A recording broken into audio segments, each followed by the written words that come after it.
Tonight's story is a journey in the deep space diplomatic station, orbiting a lonely rogue planet.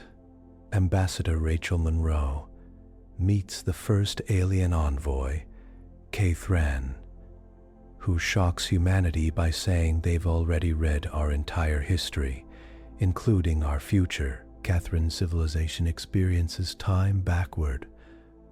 What we call the future is already their memory. So instead of arriving with wonder, they arrive with an apology for wars we haven't fought, yet collapses we haven't lived through, and human names no one recognizes yet, names that make the alien visibly afraid. Rachel and her team are left with a terrifying, intimate question. If someone already knows what you become and fears it, does that change what you choose to be?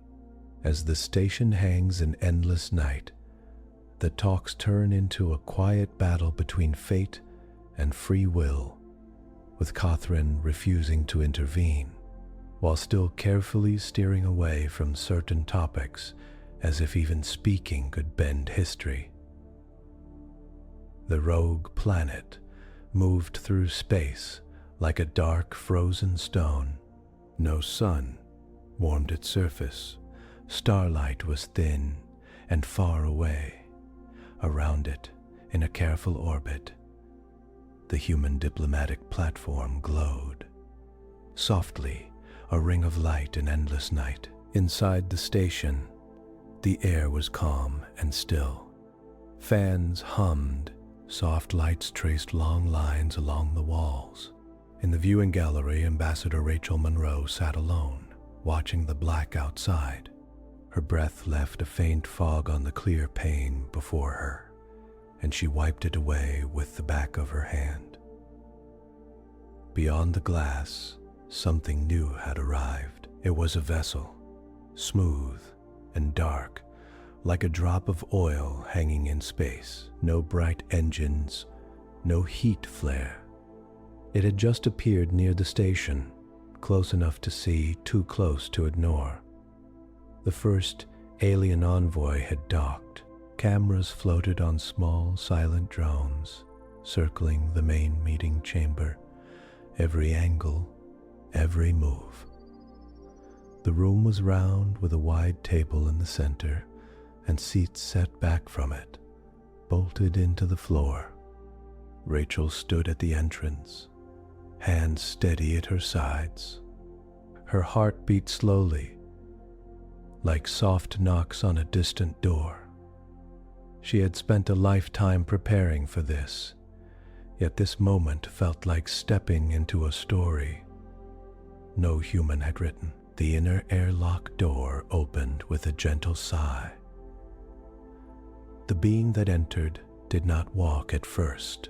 It unfolded. Long, pale shapes like flexible pillars slid forward, bending with smooth control. Its body was not tall or short in any clear way. It shifted as it moved, narrowing here, widening there, like liquid muscle under a thin, translucent skin. Faint colors passed under that skin, like the last light of sunset through moving water. It stopped across the table from her. The translator field hummed to life, a soft blue shimmer in the air between them. Rachel spoke first. "I am Ambassador Rachel Monroe," she said. "On behalf of humanity, welcome." The alien's surface brightened in a slow, measured wave. When it answered, the sound itself was strange, layered and rising. The translator caught it and turned it into clear, even speech. "Envoy of a people you have not yet named." There was a short pause. "I must begin with an apology." Rachel blinked. An apology? Yes, the translated voice said softly. To your species, for events that have not yet harmed you, for wars you do not remember, for collapses that have not taken place, for names that mean nothing to you now but will weigh on your history. The room seemed to grow more still. The camera drones moved in slow arcs, their small lights blinking. Rachel chose her words with care. I don't understand. We have come to you from later in your line of cause. Catherine said, your future is our past. We know your story already. We hold its record. We regret parts of what you will do. Rachel's throat felt dry. If you know what happens, can you help us change it?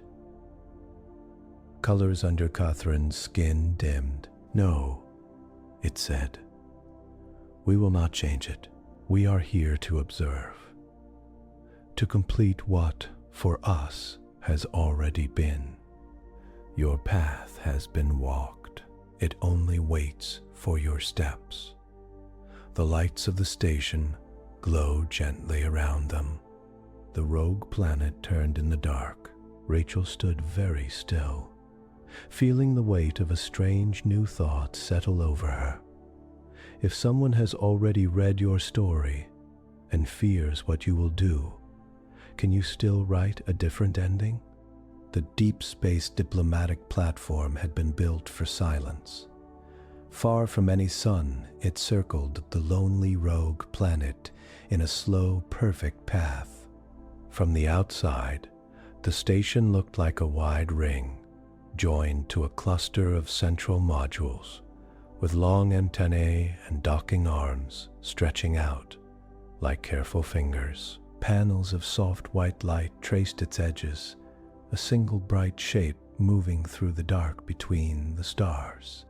Inside, most days felt the same. Gravity came from gentle spin. Floors felt solid. Air tasted clean and dry, filtered and warmed. Long corridors curved slowly, so that if someone walked far enough in a straight line, that person would return to the starting point without ever turning a corner. The platform had been built as a neutral meeting place.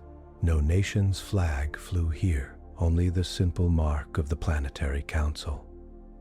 A circle around a small point, Earth and its shared sky.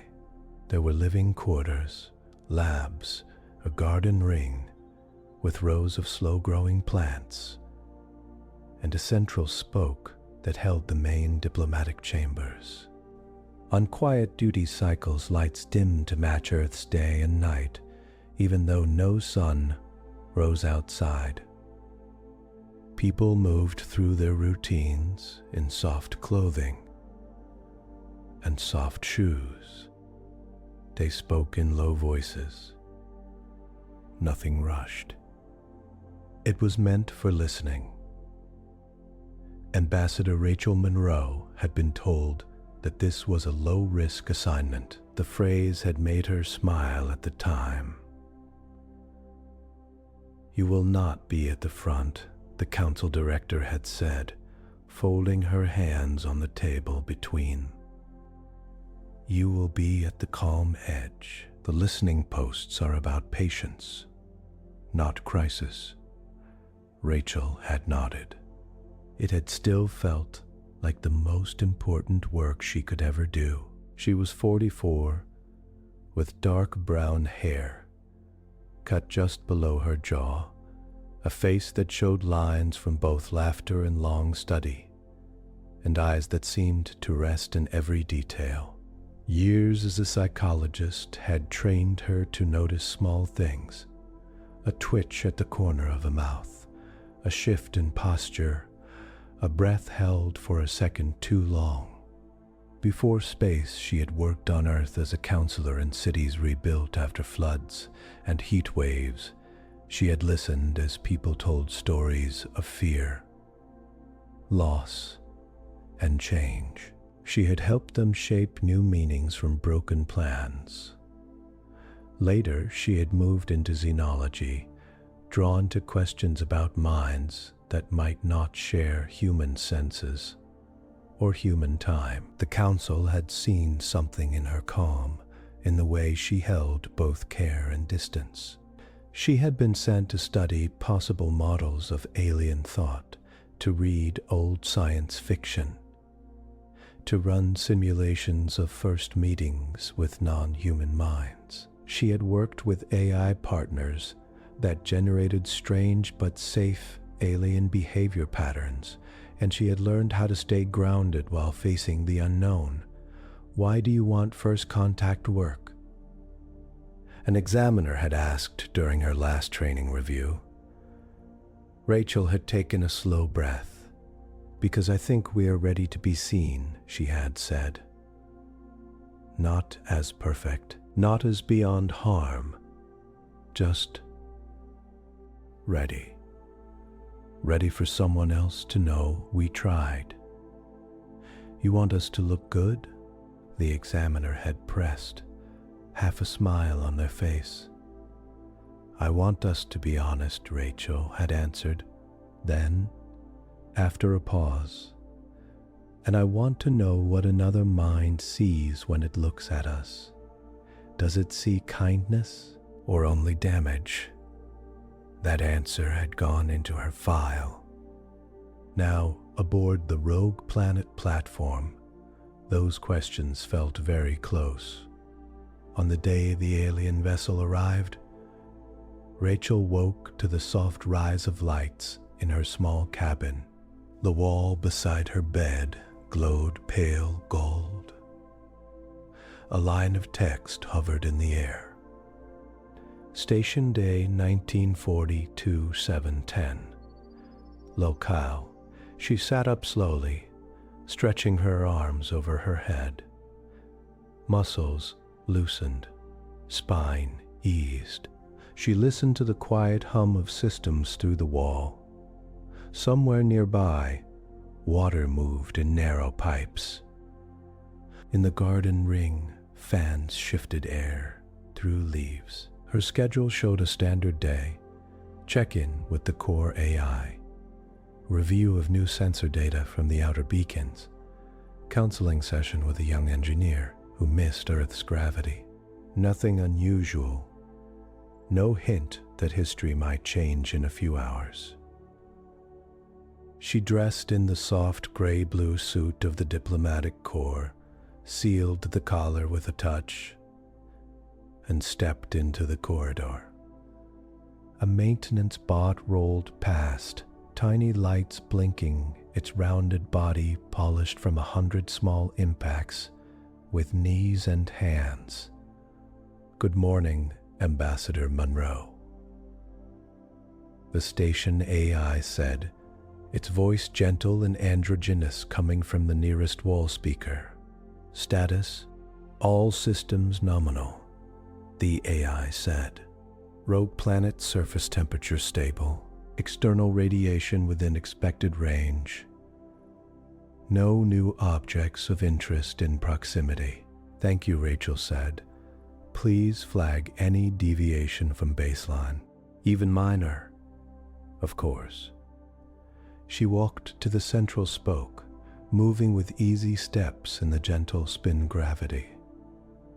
The main hub was bright and open, with a clear central column that looked down through several levels. People moved between modules, mag clips on their boots, clicking softly on and off rails. Rachel spent her morning in quiet tasks. She reviewed reports, adjusted wording in a new version of First Contact Protocol meant to cover AI-only contact cases, and ate a simple meal of steamed grains and preserved fruit in a shared galley. It was during her afternoon review of outer volume sensors that the first notice appeared in her workspace. UN registered object. Detected Viector. high relative velocity, non-ballistic. Rachel frowned. Station AI, she said. Display full. The air before her chair filled with a holographic map of the local space. The rogue planet sat at the center, a pale, shaded sphere. The station's orbit traced a thin blue ring around it. Farther out, sensor drones marked distant points of faint light. And then there was a new icon, a small, pulsing white shape moving in from above the orbital plane. Time to closest approach? She asked.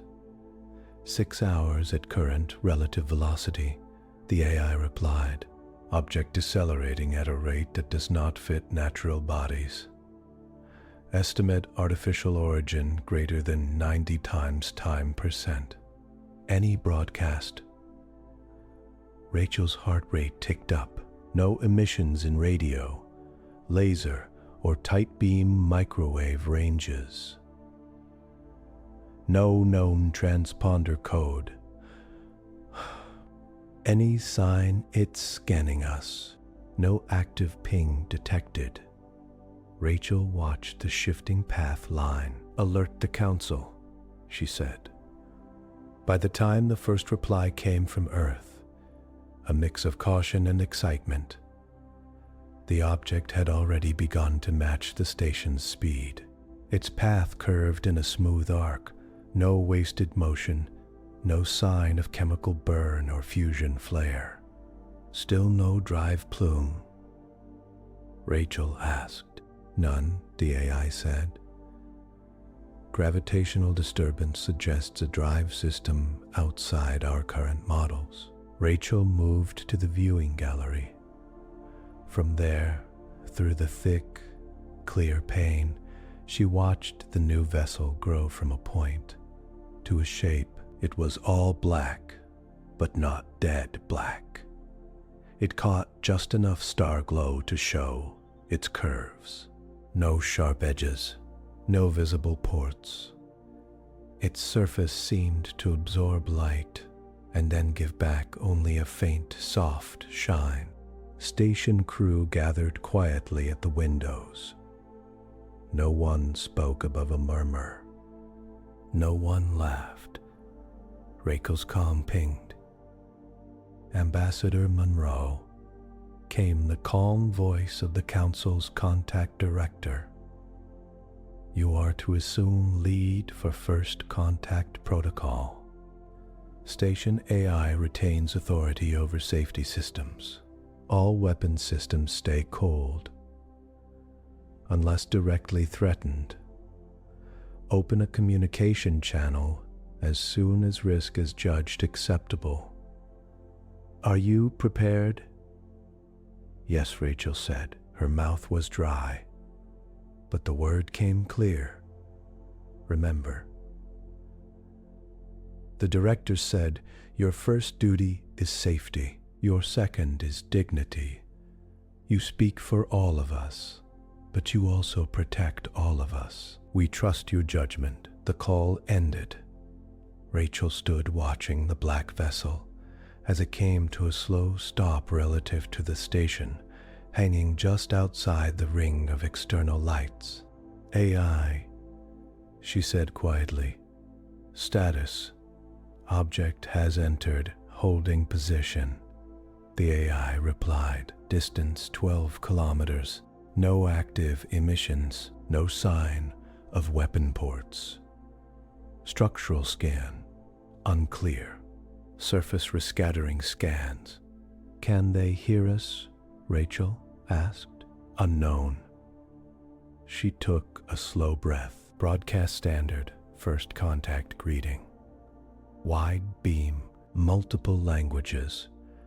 Add visual symbols. Mark this region as a diplomatic platform and safe zone. Transmit. Minutes passed. The object did not move. Rachel's body felt both light and heavy at once. Her training mind kept listing steps, protocols, risk levels. Another part of her simply stared, full of a child's old wonder at the stars and what might live among them. "Ambassador," the AI said at last, "we are receiving a signal." Her hands tightened on the rail before her. "Origin?" she asked. "From the object. Non-radio. It is directly modulating our own station's fields." "Is that possible?" she asked. "It is now," the AI said. There was no fear in its voice, but there was something like interest. "They are requesting docking clearance using our own protocols." In perfect form, Rachel closed her eyes for a moment. Whoever was out there had read their systems as easily as a human might read a simple sign. "Grant docking to Port A," she said. "Keep airlocks hard locked until we are ready." Confirmed. In the hours that followed, the station adjusted. The main meeting chamber was checked twice. The doors were tested. Emergency fields were put on standby. Medical teams prepared quarantine gear they hoped never to use. The station AI ran thousands of models of possible alien forms to test for weak points in the room's design. Has how, has con, hen the room's design. Rachel sat in a small side room near the chamber, going through breathing exercises a counselor had once taught her. In for 4, hold for 4. Out for 6, she watched her hands. They did not shake. She thought about all the books she had read on alien minds, all the late nights spent asking how a being with different senses, a different planet, a different sky would build kindness or law or memory. Now, a real alien was here. Her calm chimed. "Ambassador," the AI said, "the vessel has docked. Outer seals are complete. Atmosphere in the docking arm remains under our control. I detect no foreign biology or nanotech leakage into our systems. All clear so far." Rachel rose. "Begin opening cycle," she said. "Slowly, keep a firm lock on the inner doors until I say otherwise." The door to the main chamber slid aside. The cameras in the room drifted to new positions, like quiet birds finding the best perches. Lights adjusted to a warm, even glow. Rachel stepped inside and moved to the table at the center. Around her, the walls were smooth and light. Display panels sat dark, ready to show stars, graphs, or language samples the moment they were needed. There was a clear, simple space across from her, with a slight slope in the floor to guide any new arrival to a comfortable spot. Her heart beat steady and slow now. "AI," she said, "open the inner lock." The door across the room eased open. At first, there was only a shadow. Rachel watched as it unfolded itself from the airlock's frame. Its form moved like thick liquid under soft pressure, flowing and then firming to hold a shape. Where a face might be, its surface thinned, and under that faint points of light moved like small, contained stars. She felt a tug inside her chest, a mix of fear and awe. The translator field rose between them, a faint shimmer only visible. When seen from the side, Rachel gave the greeting she had practiced 100 times, each word steady, each pause measured. "I am Ambassador Rachel Monroe," she said. "On behalf of humanity, welcome to the deep space diplomatic platform orbiting this rogue planet. We receive you in peace." Catherine's body shifted in a slow wave, like a bow seen from a very different culture. "I am Catherine, envoy," the translated voice said. The original sound was layered. Like many soft tones played at once, the translator made it smooth and clear. "I accept your welcome." Rachel had a list of questions ready. "How can we help you? What do you need? How do you see us?" But Catherine did not wait. "There is duty," it said, "before greetings." Rachel felt a small chill. What duty? The colors under Catherine's skin dimmed to a quiet gray blue. "I must begin with an apology," it said, and then it spoke of wars no one here had lived through, with dates still far ahead of Rachel's own time. It spoke of cities she had never heard of, and of leaders whose names meant nothing to her, yet whose choices it claimed had already sent waves through history.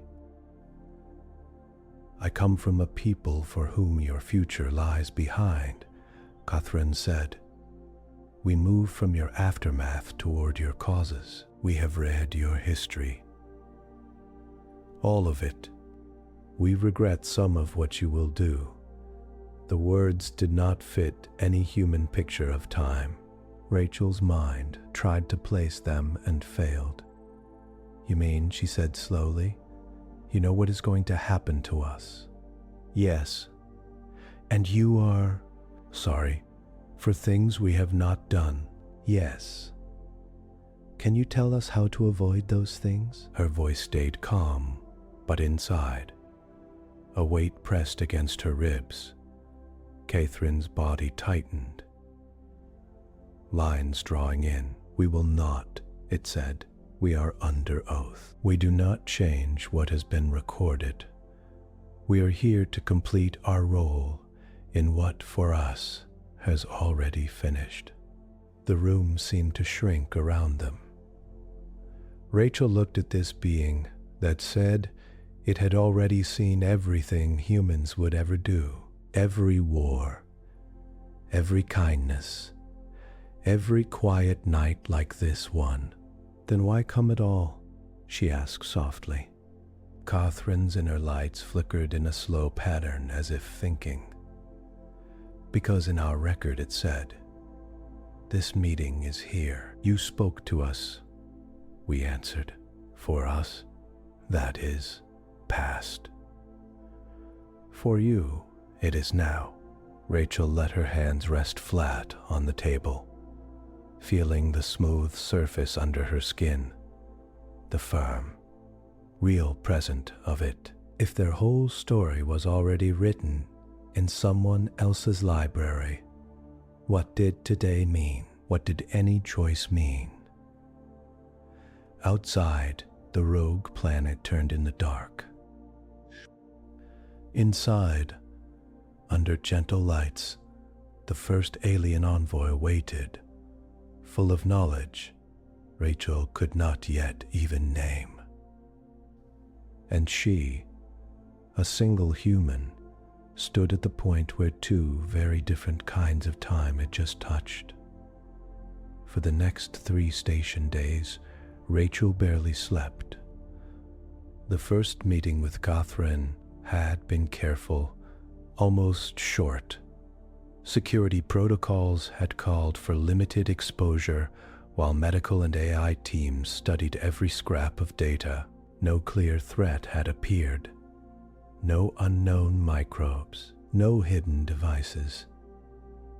Instead, there was something stranger, an alien mind that claimed to remember humanity's future as calmly as humans.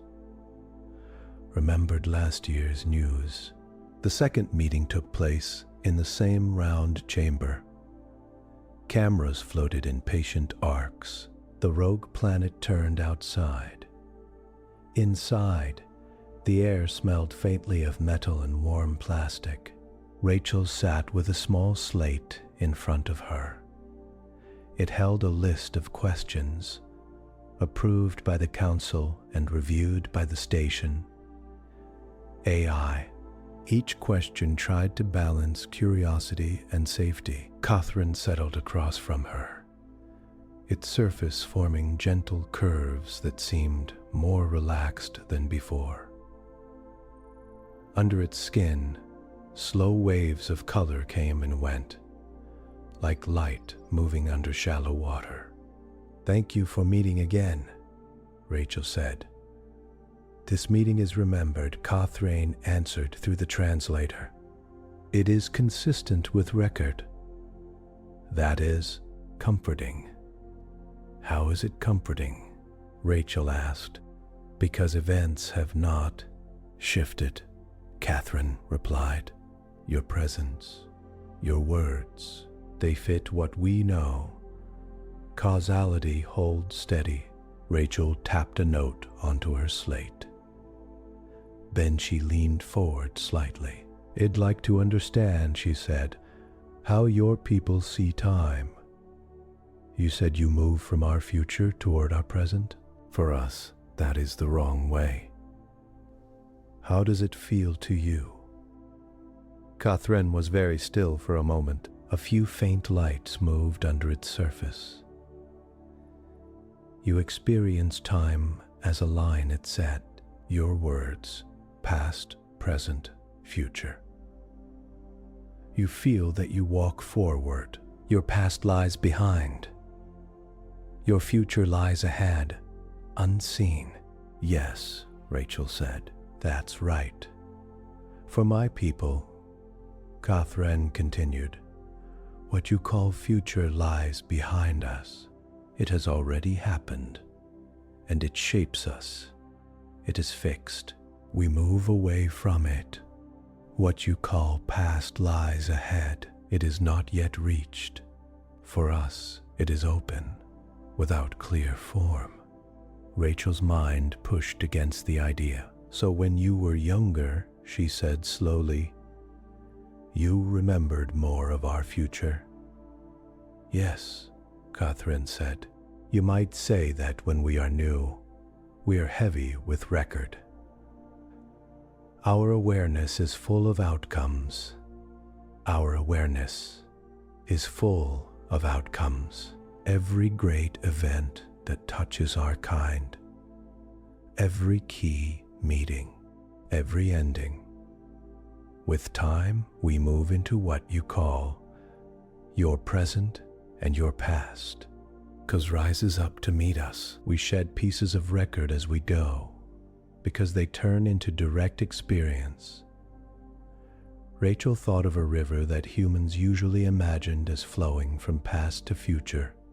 For Catherine's people, it seemed to flow the opposite way. "How do you act?" she asked, "if you already know how things turn out?" Catherine's color shifted to a faint green, the translator tagging the pattern as thoughtful. "Our choices are not about changing record," it said. "They are about matching it. We know the broad lines. We do not always know the fine details. We know that my path includes this meeting, but until I was here, I did not know exactly how you sit, how your voice sounds in this moment, which words you pick first. These small things are still alive as we pass through them. But if the big things are fixed," Rachel said, "does that mean you don't have free will?" "We act freely," Catherine replied. "We do not feel forced. We feel guided by what we remember of what for you has not yet occurred. You feel pulled by hopes and fears toward your future. We feel pulled by settled knowledge away from our future. Her throat felt tight again. Your science, she said after a moment. How does it work if you already know outcomes? Catherine's inner lights brightened. We build models that must match record, it said. When a young mind in my people asks, what is gravity? That mind is not trying to predict a new event. The events are already known. Stars form and die. Planets turn. Objects fall. Instead, the mind asks, what simple law, what clear pattern can make sense of all this record we carry? So you start with the answers, Rachel said, and work backward to the questions. Yes, Catherine agreed. Your scientists test predictions about what might happen. Our scientists test explanations for what must have happened. Both care about truth. Both must be honest. But the direction is reversed. Rachel wrote that down. Your ethics, she said. Your sense of right and wrong. Does that also come from record? Catherine's body softened at the edges. Yes, it said. We know the harm we have done. We know the harm others will do. That touches us. We cannot stop it because it lies behind us, fixed. But we can choose how we move through it, whether we move through it with cruelty or with care. Whether we add extra harm to what is already recorded or avoid it. That sounds like us, Rachel said quietly. Even without knowing the future, we know what we've done. We know what others have done. We can't erase it. We can only choose what we do now. Catherine's inner lights flashed in a short pattern the translator labeled as agreeing. Yes, it said. In that way, our minds are not so different. You said your people keep records of other species' whole timelines, she said. How? Do you go to every world? We go to some, Catherine answered. Others come to us. Some are only known from far study. But once a line of events intersects with ours, once it touches our awareness, it cannot be removed. It becomes part of the record we carry, so humanity is part of your record, Rachel said. Our whole story, yes, Catherine said. Its colors dimmed again, from your first fires to your last, whatever that last is, we remember it. Rachel's chest tightened. Do you remember my own future? She asked before she could stop herself. There was a quiet pause. Yes, Catherine said at last. But only near points where your path touches ours. Details far from that line are faint, like marks glimpsed through fog. We do not stare at them out of respect. Rachel swallowed. If you did stare, could you change anything? No, it said. We do not change what lies behind. That is our oath. To try would be to break our own nature, to break the trust others place in us. Others? Rachel asked. Other species? Yes, Catherine replied. We are not the only ones who have touched your line, Rachel Monroe. But we might be the first you meet in this manner. Rachel let out a slow breath. The idea that multiple civilizations might already know humanity's entire future sat over her like heavy cloth. Across the station, teams worked to understand what Catherine was saying in more formal terms. In a bright lab lined with displays, physicists and temporal theorists sat at a long table. AI assistants pulsed gentle graphs into the air, so their subjective arrow of time is opposite ours, a gray-haired scientist said.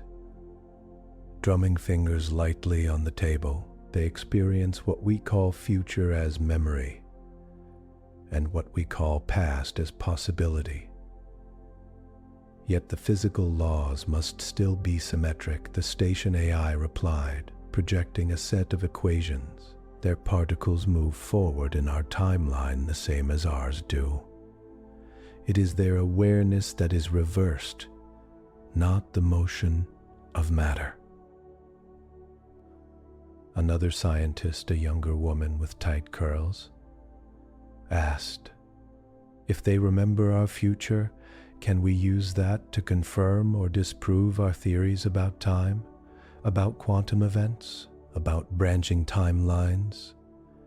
Catherine has made it clear, the AI said, that there are strict limits on what can be shared. They follow something like our non-intervention ethics, but stronger. They will not say anything that could cause a change to their record. "So no lottery numbers," someone muttered. "No lottery numbers," the AI agreed. In the diplomatic team's common room, a group of younger officers watched a playback of Catherine's first apology. It said it was afraid of some of our names. One said softly, "Names we haven't even heard yet. That could mean future leaders." Another replied, "Or future inventors, or future criminals, or all three in the same person," a third added. They sat in troubled silence for a moment.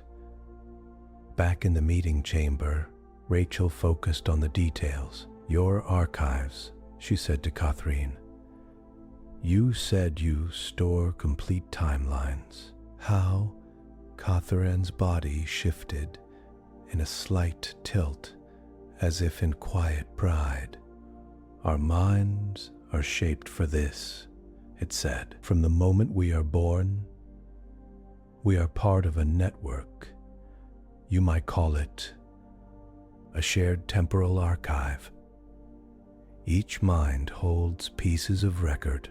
Together, we hold vast chains of cause and effect. We do not store it only in stone or light, as you do. We store it in living memory spread across many selves. So your people remember whole civilizations?" Rachel asked.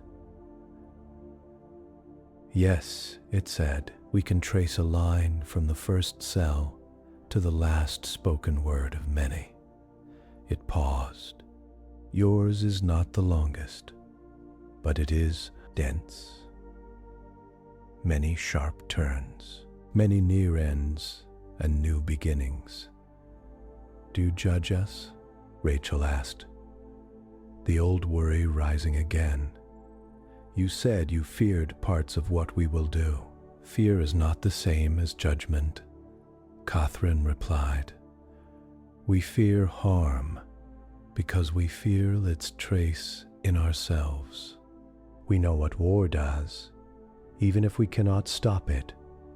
We do not stand outside your line, pointing. We stand at one point where your line and ours meet. From here, we feel the weight of what you will do." Rachel watched the subtle movements of light under its surface. "Then why apologize?" she asked. "If you are just witnesses, why say you are sorry for our future?" Catherine's glow softened. "Because witness is not nothing," it said. "To see harm and not be able to change it, still hurts. We carry that hurt with us. When our line touches others and we know our presence will not save them from their own recorded harm, we feel regret. We can at least offer that. Rachel looked down at her hands. Do you ever break your rule? She asked quietly.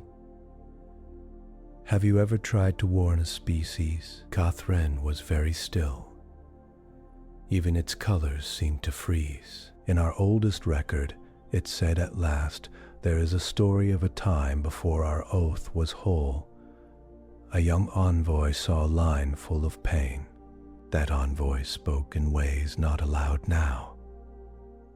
The line did not change. The pain still came. But it came twisted, close to, but not quite the same as what had been known. Many more were hurt than before.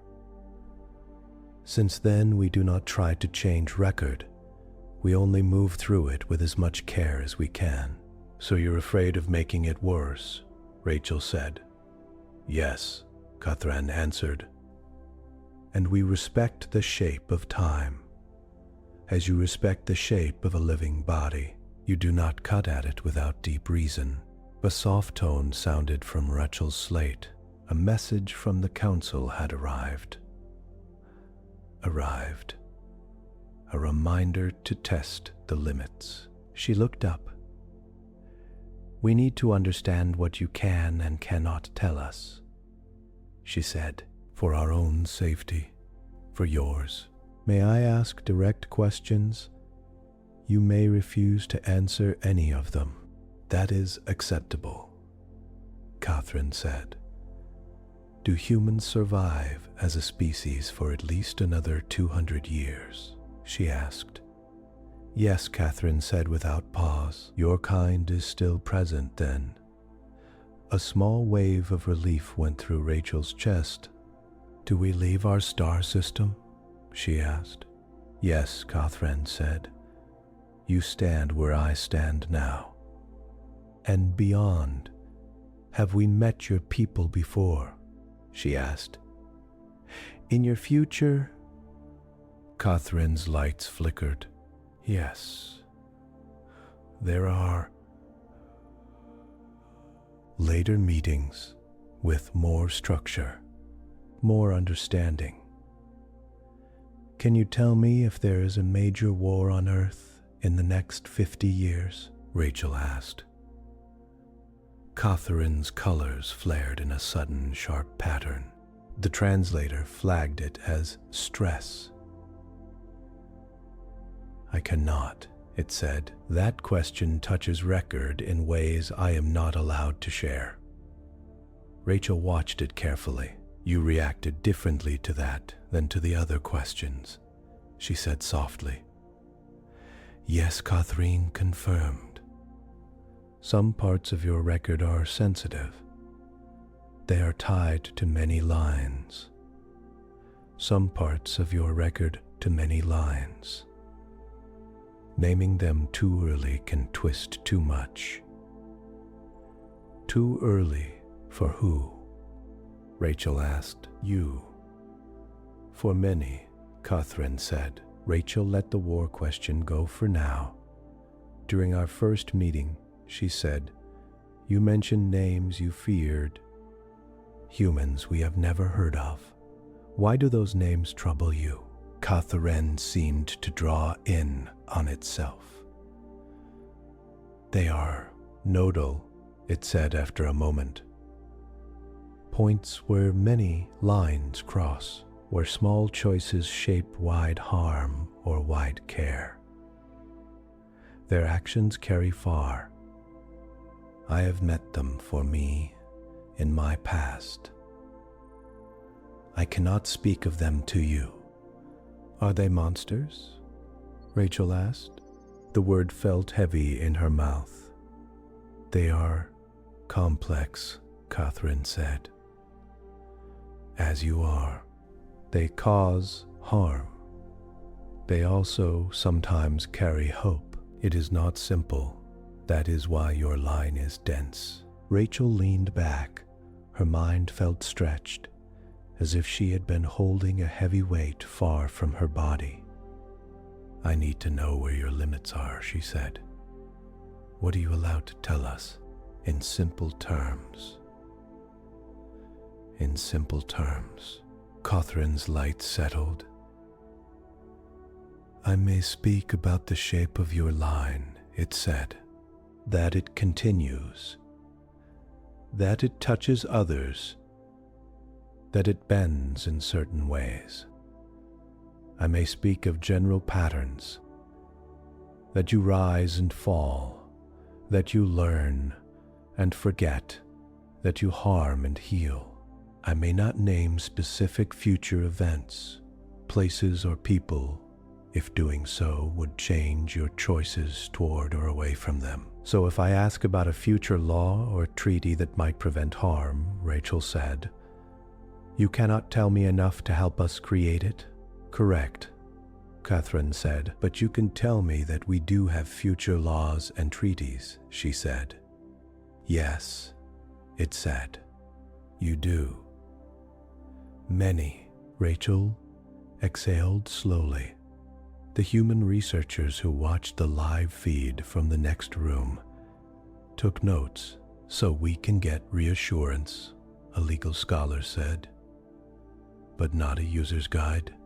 We can learn that there is a future," said a philosopher, "and that we matter within it, but we can't get a cheat sheet." "Would we want one?" Another person asked quietly. Back in the chamber, Rachel studied Catherine's form.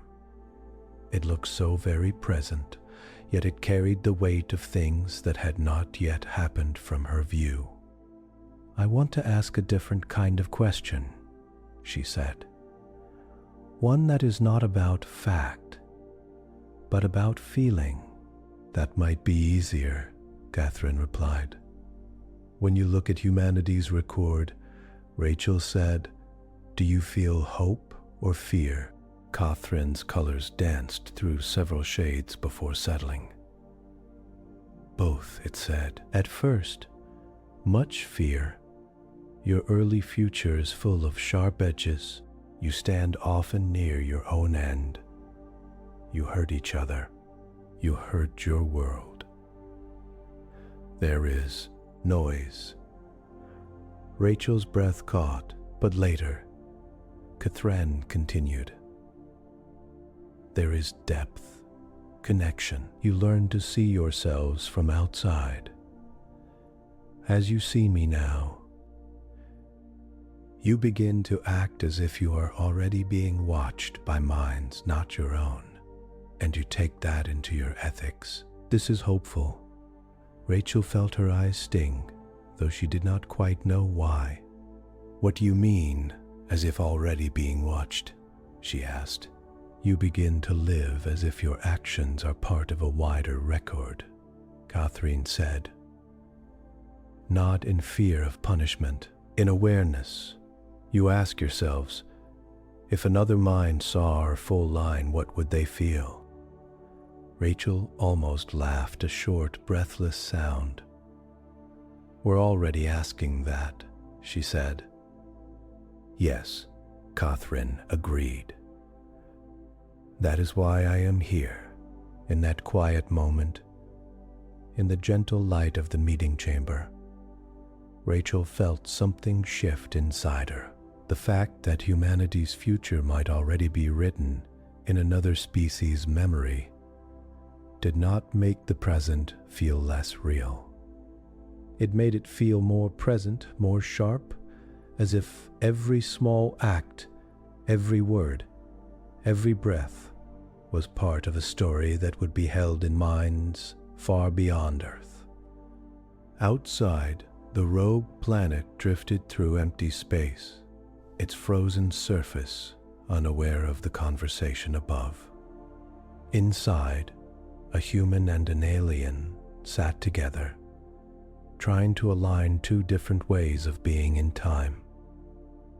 Around them, cameras watched, AI systems recorded. Far away, on Earth and in the habitats circling other worlds. People waited for news. And somewhere behind Catherine, in a direction no human could point to, humanity's whole future lay. Already remembered, already part of someone else's past. Word of Catherine's apology moved through the station faster than any ship. Even with strict rules about sharing, even with quiet hallways and calm voices, people talked. They talked in the galley over simple meals. They talked in low tones in the gym, between slow laps in the air. They talked in private message threads that vanished after reading. An alien is afraid of us, a systems tech said, staring at his untouched food. Not because of what we did, because of what we will do. That doesn't make sense, another replied. How can someone fear something that hasn't? It hasn't happened, the first said. For them, that's the point. On Earth, in a bright conference tower above a restored coastline, the Planetary Council watched the first 3 meetings on a large screen. Outside the tall windows, the ocean lifted and fell in calm waves. Inside, leaders and advisors sat motionless. Finally, a council member with gray streaks in her short hair spoke. We have always feared what we might do to others, she said. Now we know others fear what we will do to ourselves. Across from her, a philosopher shook his head.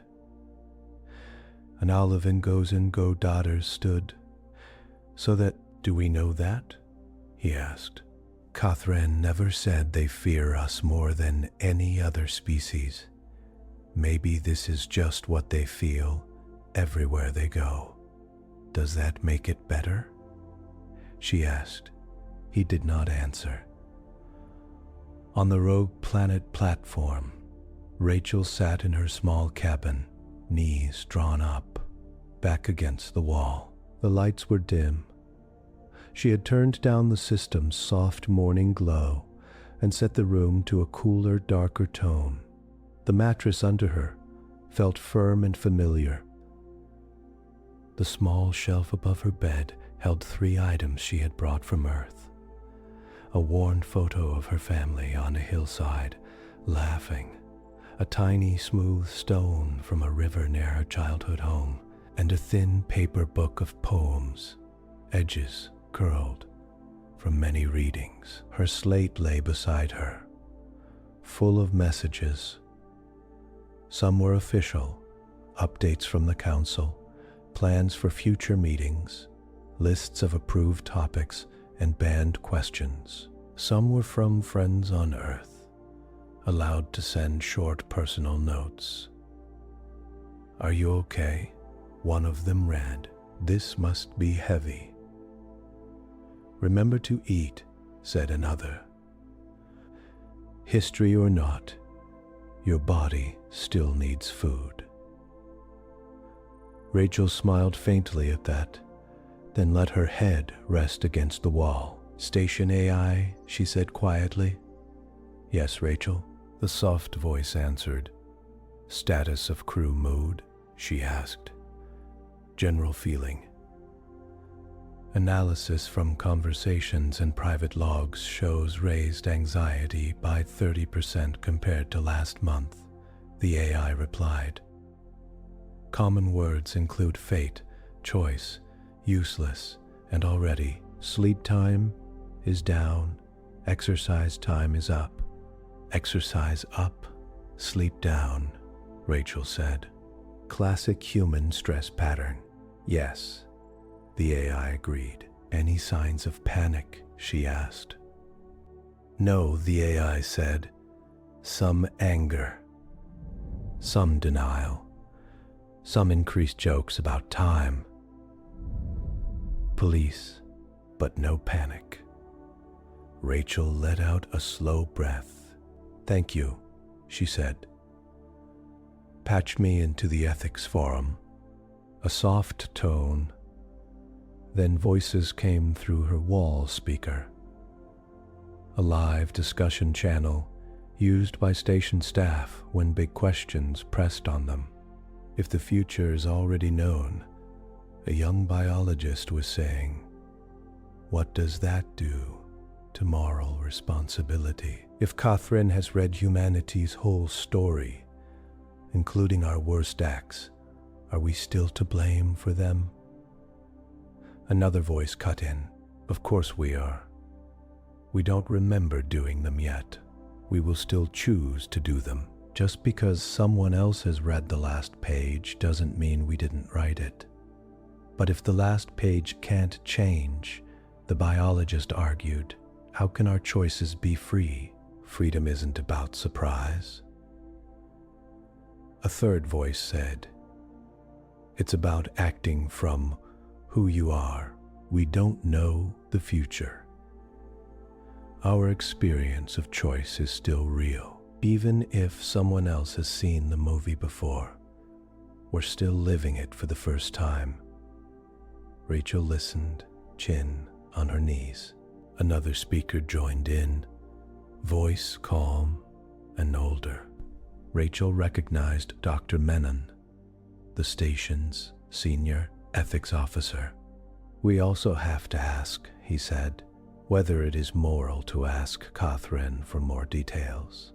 If knowledge of our future might cause us to walk straight into it, we carry some blame if we insist on knowing and then suffer for it. Someone asked, sounding upset. That feels wrong. If there is harm coming, and someone knows, how can we not try to learn enough to stop it? The problem, Menon replied, is that we don't know how much learning would change things. We can, Dave, is that we don't know how much learning would change things. And Fanny, Catherine's people once tried to warn another species. They say it caused more harm. Are we so sure we would do better? She knew this debate would not stop. It would grow on Earth, in habitats, in schools. Are we free if someone else already knows what we will do? Are we better off not knowing? Do we have a right to ask? A soft chime sounded. Ambassador. The AI said, Catherine has requested a one-on-one session, no cameras. Audio record only. To be sealed under council review. Do you accept? Rachel's hands uncurled slowly. Yes, she said. Location? The observation room, B3. The AI said.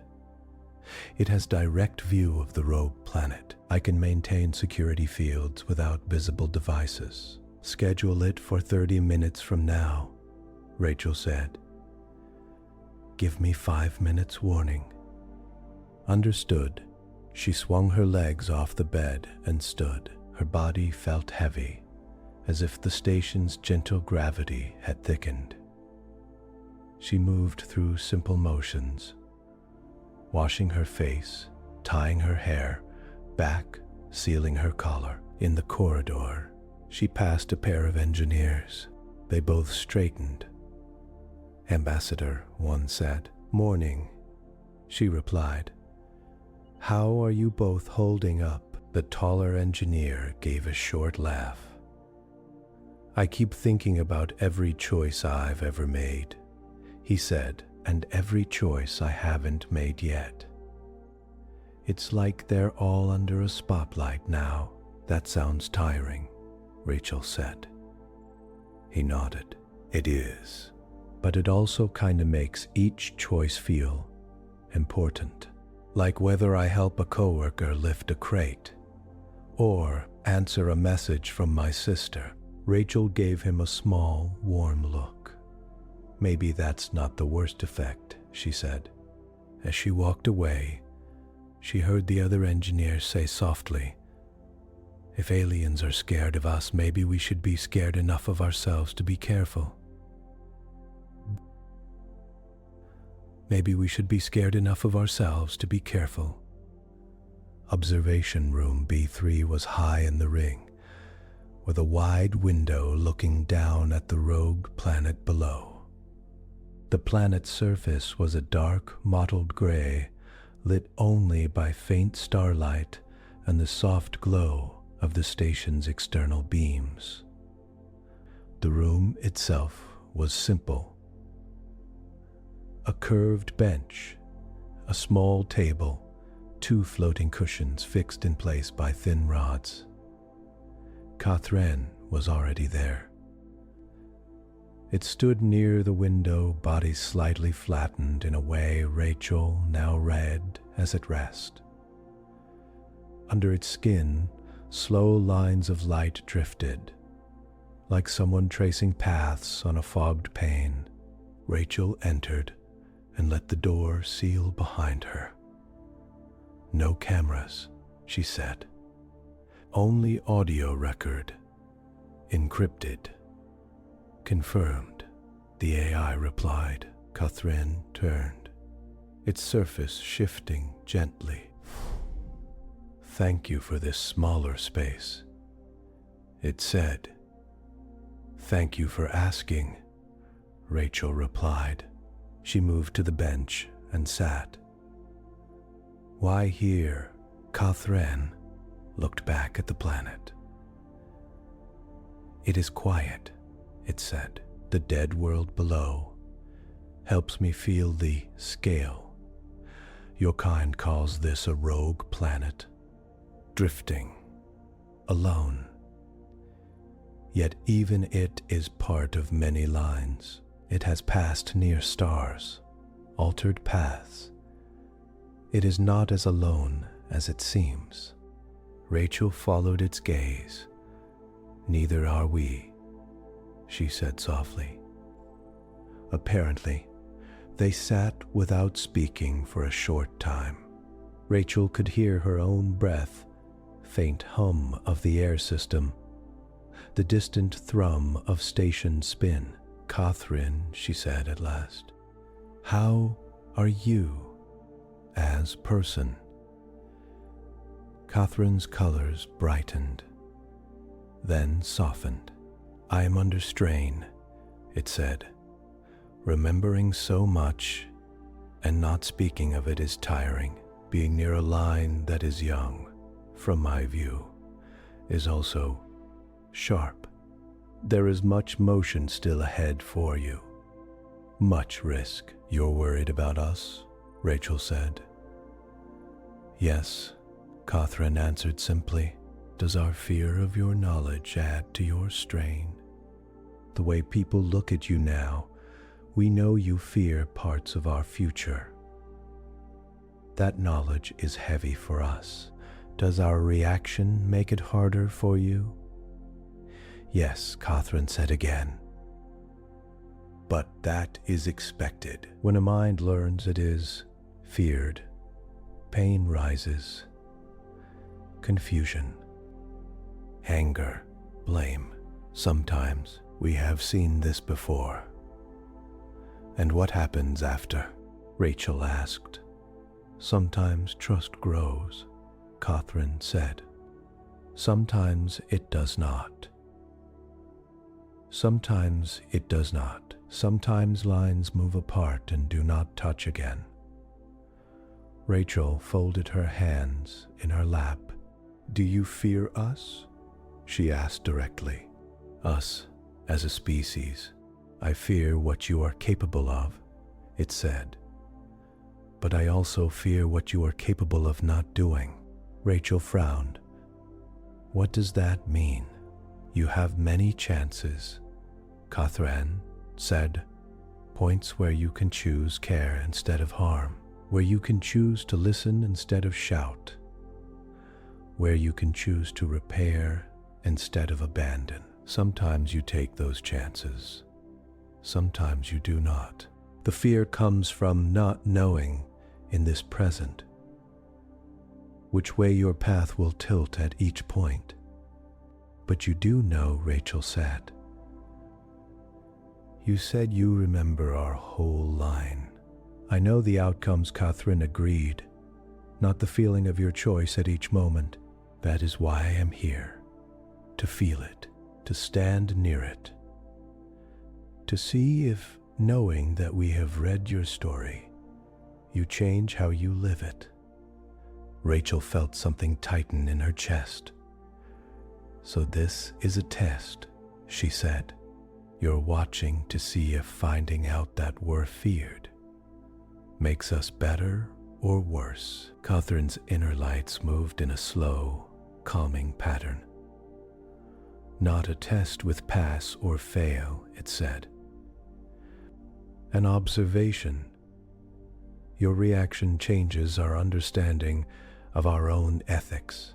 If telling a species that its future is known to be harmful helps it soften that future in any way, then our rules may be too strict. If it only makes fear and chaos, then our rules may be kind. Rachel rubbed her thumb along the edge of the bench. On the station, she said, people are arguing. Some say knowing about your archive makes our choices stronger, because we know they matter beyond us. Others say it makes choices weaker, because they feel nothing they do can change our final shape. What do you feel? Catherine asked. Rachel watched the planet. When I was younger, she said, I worked with people rebuilding after storms and heat waves.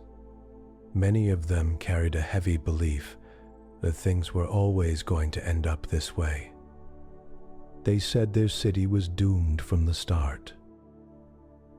That humans were doomed from the start. It helped them avoid feeling guilty. If it was always going to happen, then why blame themselves for not planning better, not voting for better leaders, not paying attention to warning signs? Did you agree with them? Catherine asked. No, Rachel said. I saw small choices everywhere. I saw people who had fought for safer buildings and people who had ignored the flood maps because they liked the view.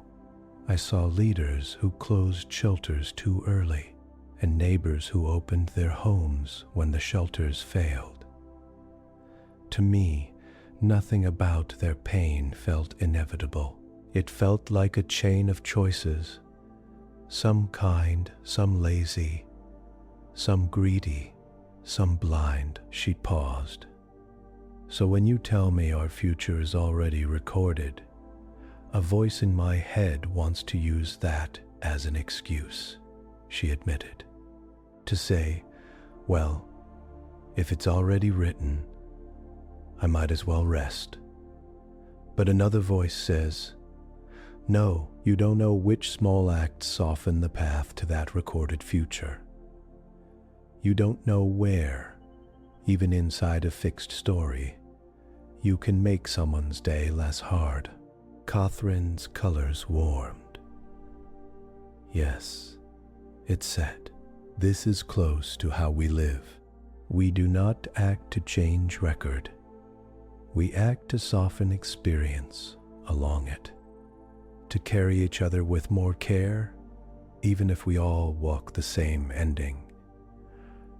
Rachel let those words settle. Humans are not good at that.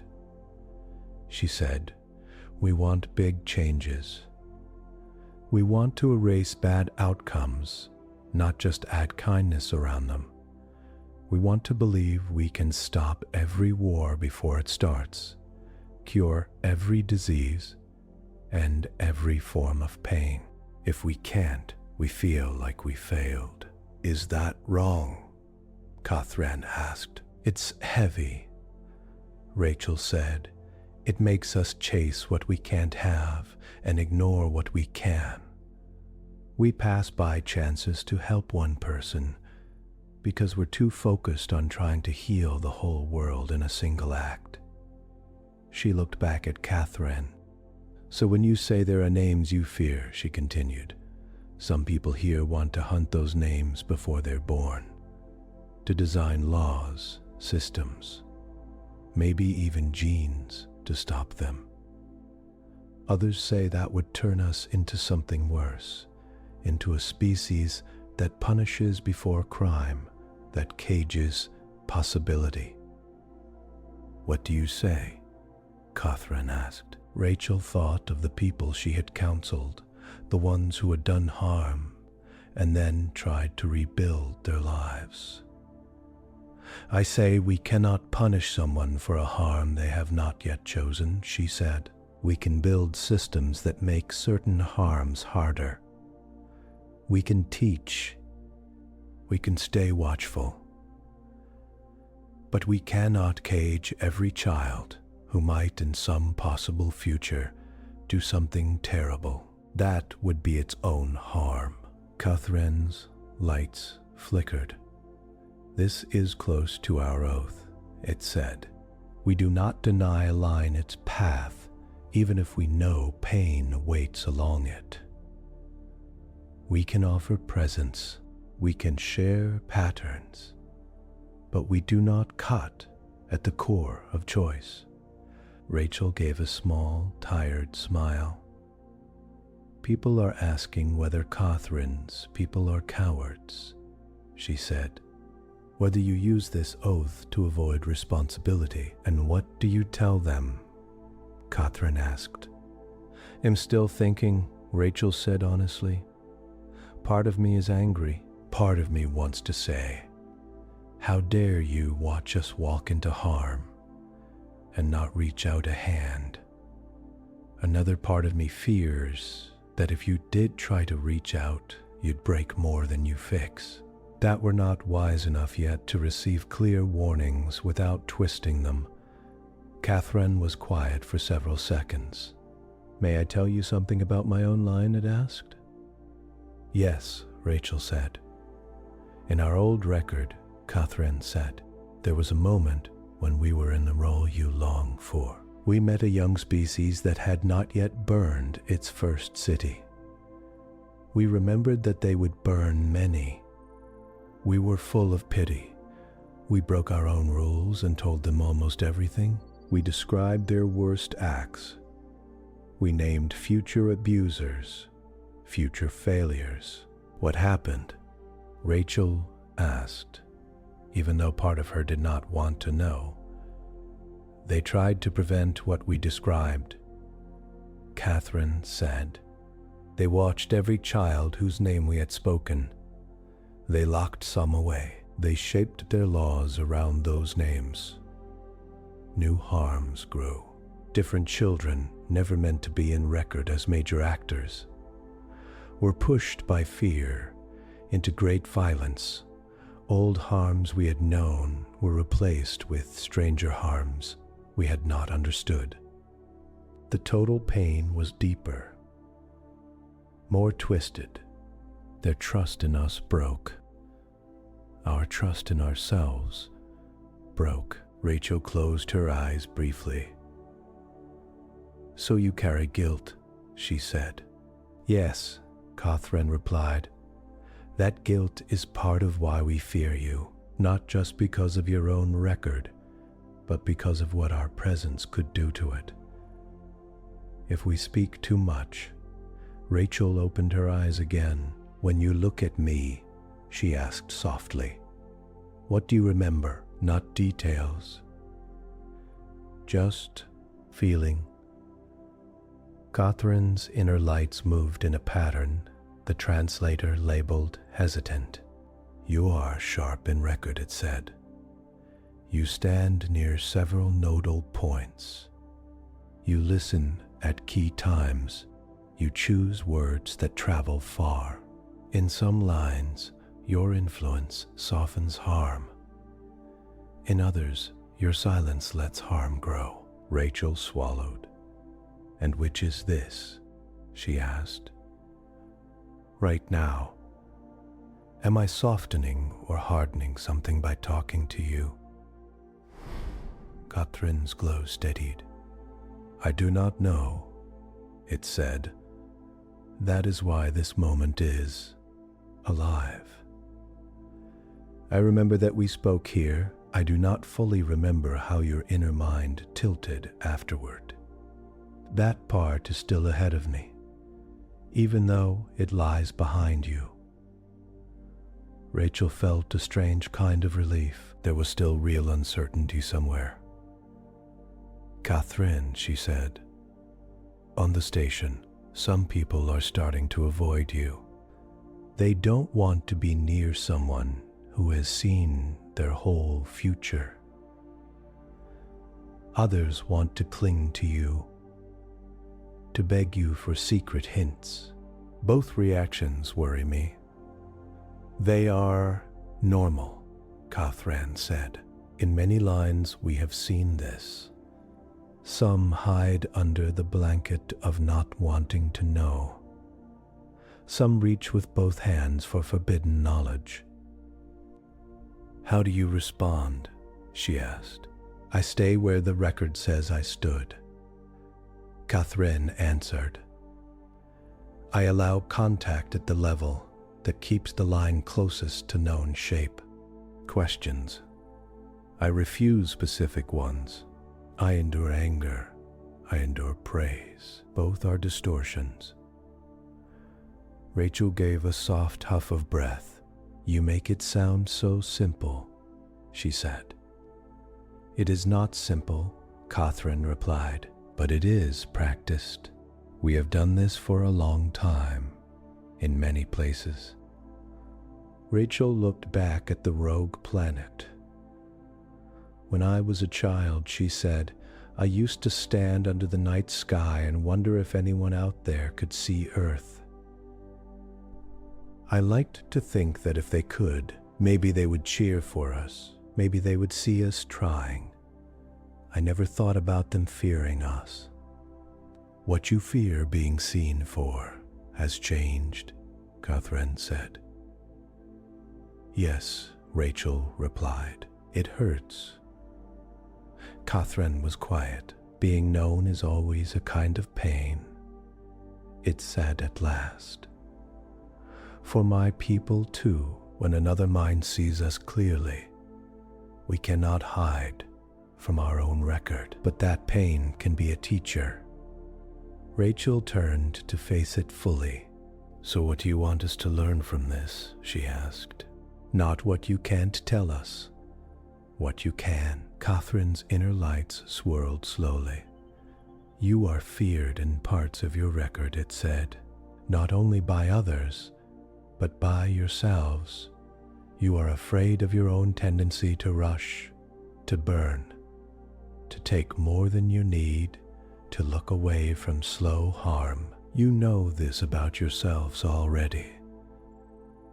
We are not giving you a new fact. We are holding up a mirror from far ahead and saying, yes, this fear is not foolish. Take it seriously." Rachel listened. "But you're also loved," Catherine went on.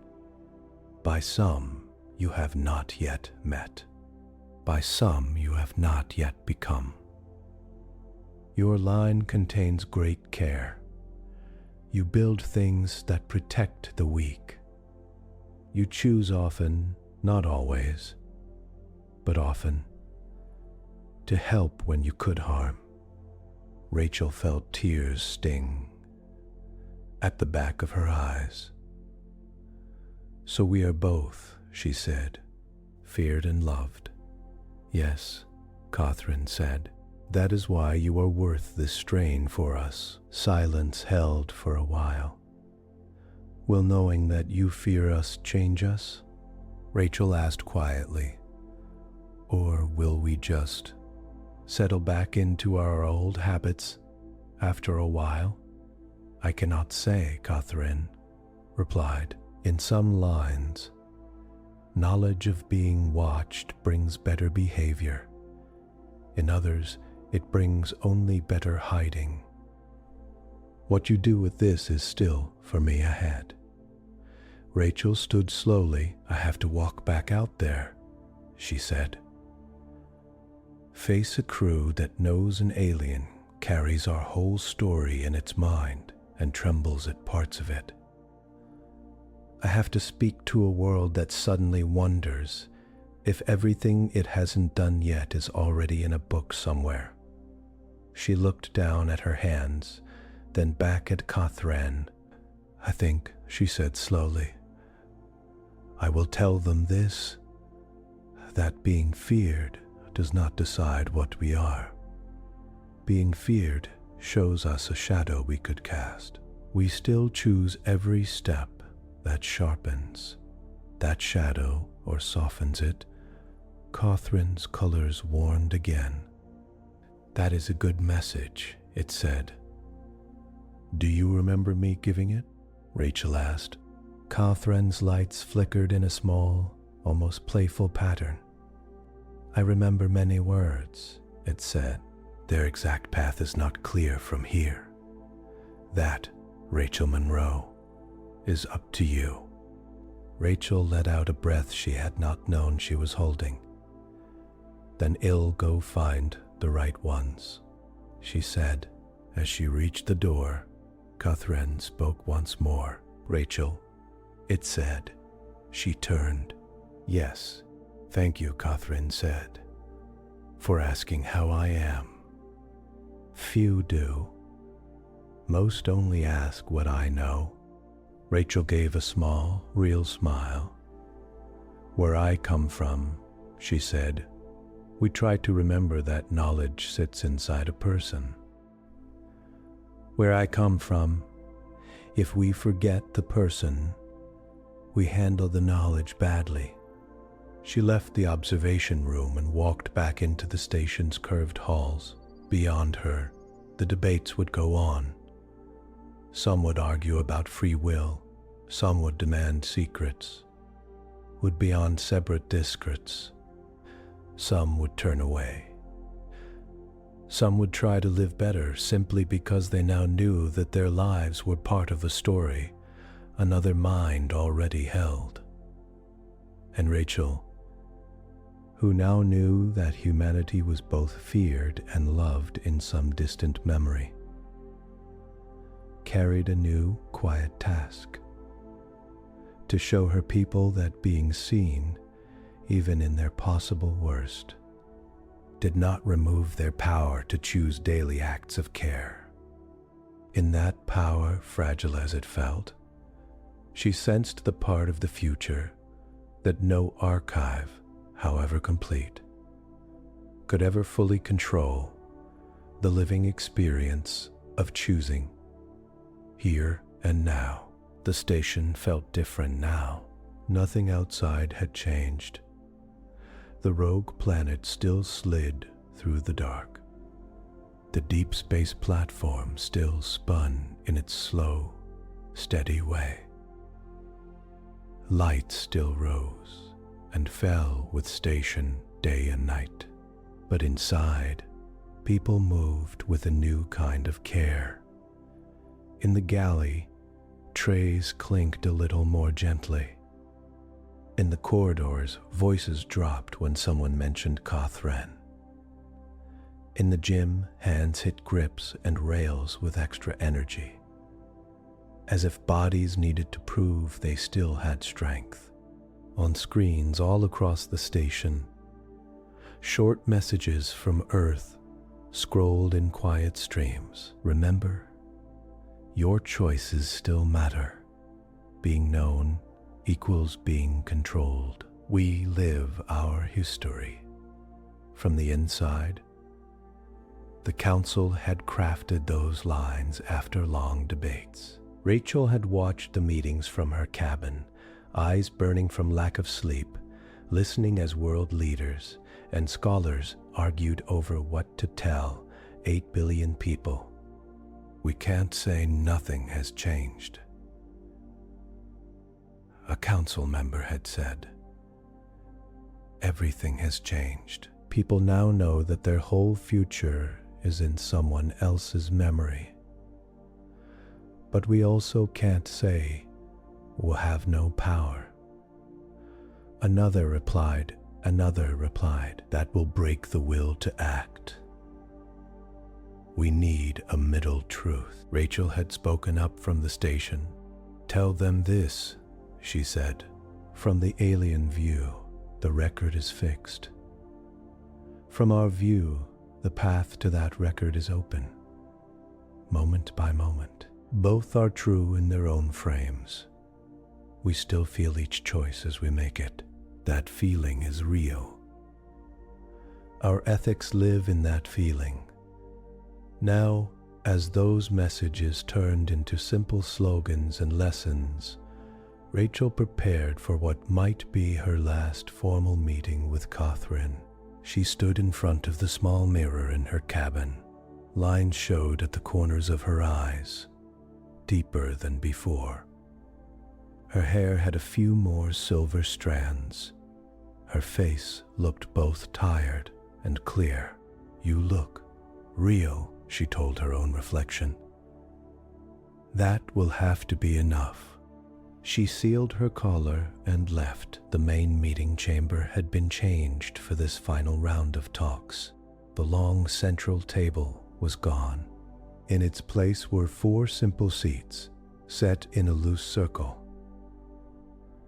2 for humans, 1 for Catherine, and 1 left empty by design. The empty seat is for everyone who isn't here, Dr. Menon had explained when they planned it.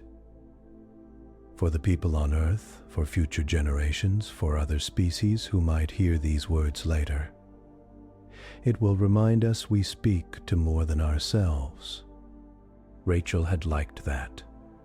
When she entered the chamber, Catherine was already there. Dr. Menon sat to the side, slate in hand. Cameras floated at a respectful distance. Lenses dimmed so they would not glare in anyone's eyes. Rachel took her seat. The empty chair across from her seemed to watch just as closely as the cameras. Recording on, the station AI said softly, "Open broadcast to Council and timed relay to Earth. All channels secure." Rachel glanced at Catherine. "Ready?" she asked. "Yes," it said. She folded her hands in her lap. "In our last talk alone," she began, "we spoke about fear and about how knowledge can hurt as well as help. Today I'd like us to talk about something else. Responsibility." Catherine's inner lights moved in a steady, calm pattern. "A heavy word," it said. "A necessary one." Rachel replied. She looked for a moment at the empty chair. "There are at least 3 kinds of responsibility here," she went on. "Ours as humans, for the future we will live through. Yours as a species that already remembers that future. And a shared responsibility that might grow between us now that we both know the same strange fact, that our story is already on your shelves." Dr. Menon nodded slightly, eyes fixed on her. "Let's start with us," Rachel said, "with humans." She turned to face one of the cameras, as if looking into the eyes of a far crowd.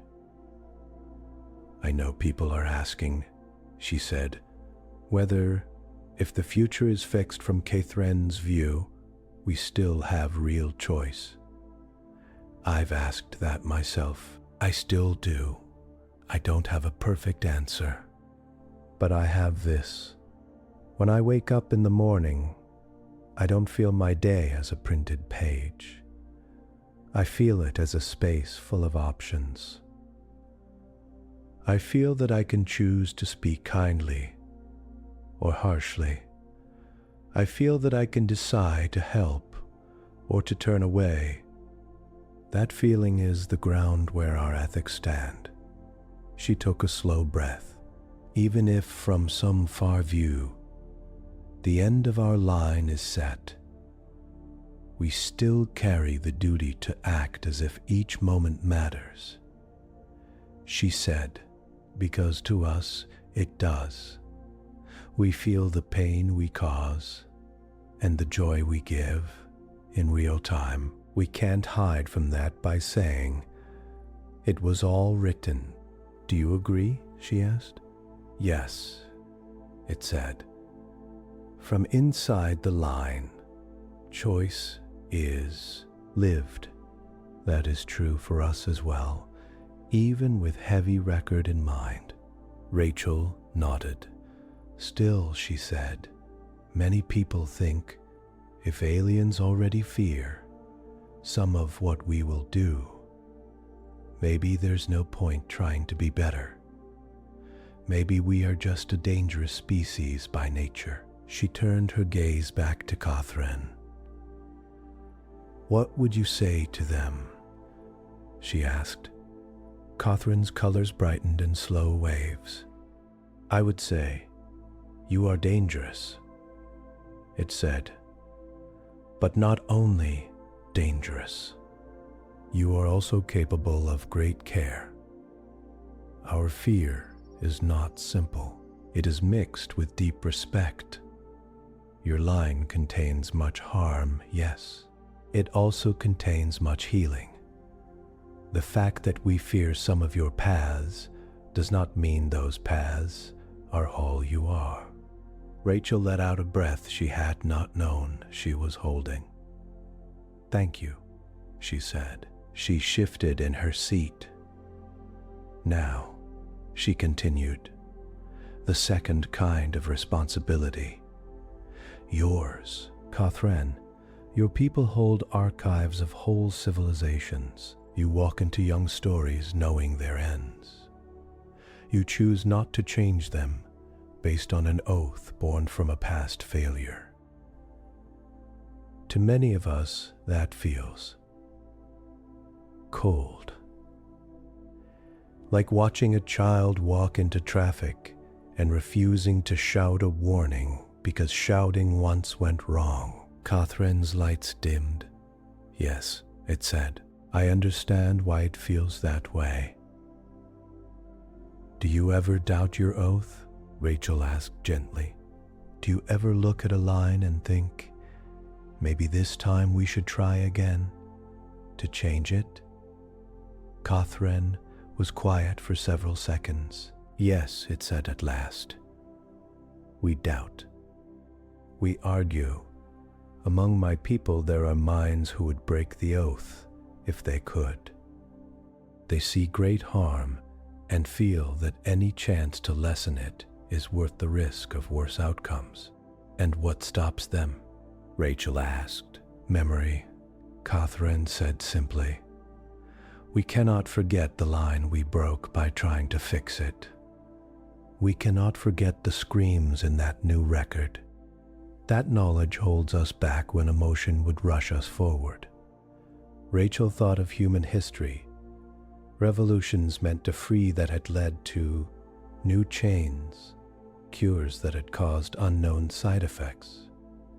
"You sound like us," she said softly. Catherine's colors shifted in a brief warm flare. "We are not as different as our time directions make it seem," it said. Rachel looked down at her hands. "I think," she said slowly, "that your oath hurts you as much as it protects others." "Yes," Catherine agreed. "It is a burden." She looked up. "There might be a middle path," she said. "Not full non-intervention, not full control. Something else." Dr. Menin's eyes sharpened at that. "Describe it," he said quietly. Rachel touched the edge of the empty chair with her fingertips.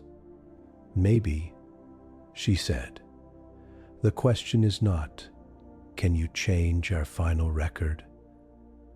But can we, knowing that record exists, change how we move through it? You don't have to tell us names or dates. You don't have to say, on this day, this leader will do this. You can talk with us about values, about how your people learned to live with heavy knowledge, about the kinds of habits that helped other species soften their own hard futures, even when the outcome stayed the same. Catherine's lights pulsed, the translator tagging the pattern as interested. You mean, it said, share wisdom, not details. Yes, Rachel said. Tell us what kind of cultures carry their burdens with less extra harm. Not which exact battles we lose, but how you've seen minds survive loss with more care. That way you honor your oath not to twist our line, but you still share what you've learned from seeing many lines. Dr. Menon nodded slowly. This is like a counselor who cannot change a patient's past, he said, but can teach the patient how to live with that past more kindly. Rachel gave a small smile. My old job, she said. She turned again toward a camera, speaking now for those far away. We often think of responsibility as who caused this and who should pay, she said. But there is another kind. Responsibility for how we carry what we cannot change. If our future includes wars and failures already written in some alien archive, then we still hold responsibility for how much extra cruelty we mix into those events. We can choose not to torture, even if we fight. We can choose not to dehumanize, even if we disagree. We can choose to rebuild, even when we are tired. She looked back at Catherine. And you, she added gently, can choose to stand with us in that work, not as time gods, but as friends who have walked through hard things before. Catherine's inner glow softened. This is a responsibility we can accept, it said. To share patterns of endurance, to say, here is how others have faced heavy record without breaking. Rachel felt something loosen inside her chest. The idea of aliens as judges or distant librarians shifted towards something else. Companions who had already made their own mistakes and were trying not to repeat them with new species. She glanced at Dr. Menon. The third kind of responsibility, she said, is shared. Catherine, your people chose to come here to complete a fixed meeting. We chose to build this station and send humans to it. Together, we have created a space where two very different views of time touch. That creates a new duty to shape this contact in a way that does not crush either side. Catherine turned slightly toward the empty chair. I agree, it said. Our shared duty is to whatever mind may listen to this later, to others of my kind, to your children, to species not yet met. We are building the pattern for how knowledge of fixed record and lived choice can stand together. Rachel nodded. On Earth, she said, some are already calling this the archive contact. Schools are planning whole classes around it. Children are asking if their future pets are already remembered by aliens. Farmers are asking if their fields will still grow in 100 years. Patients are asking if their illnesses will return. Catherine listened. What would you say to a child who asks, do you already know if I will be happy? Rachel asked.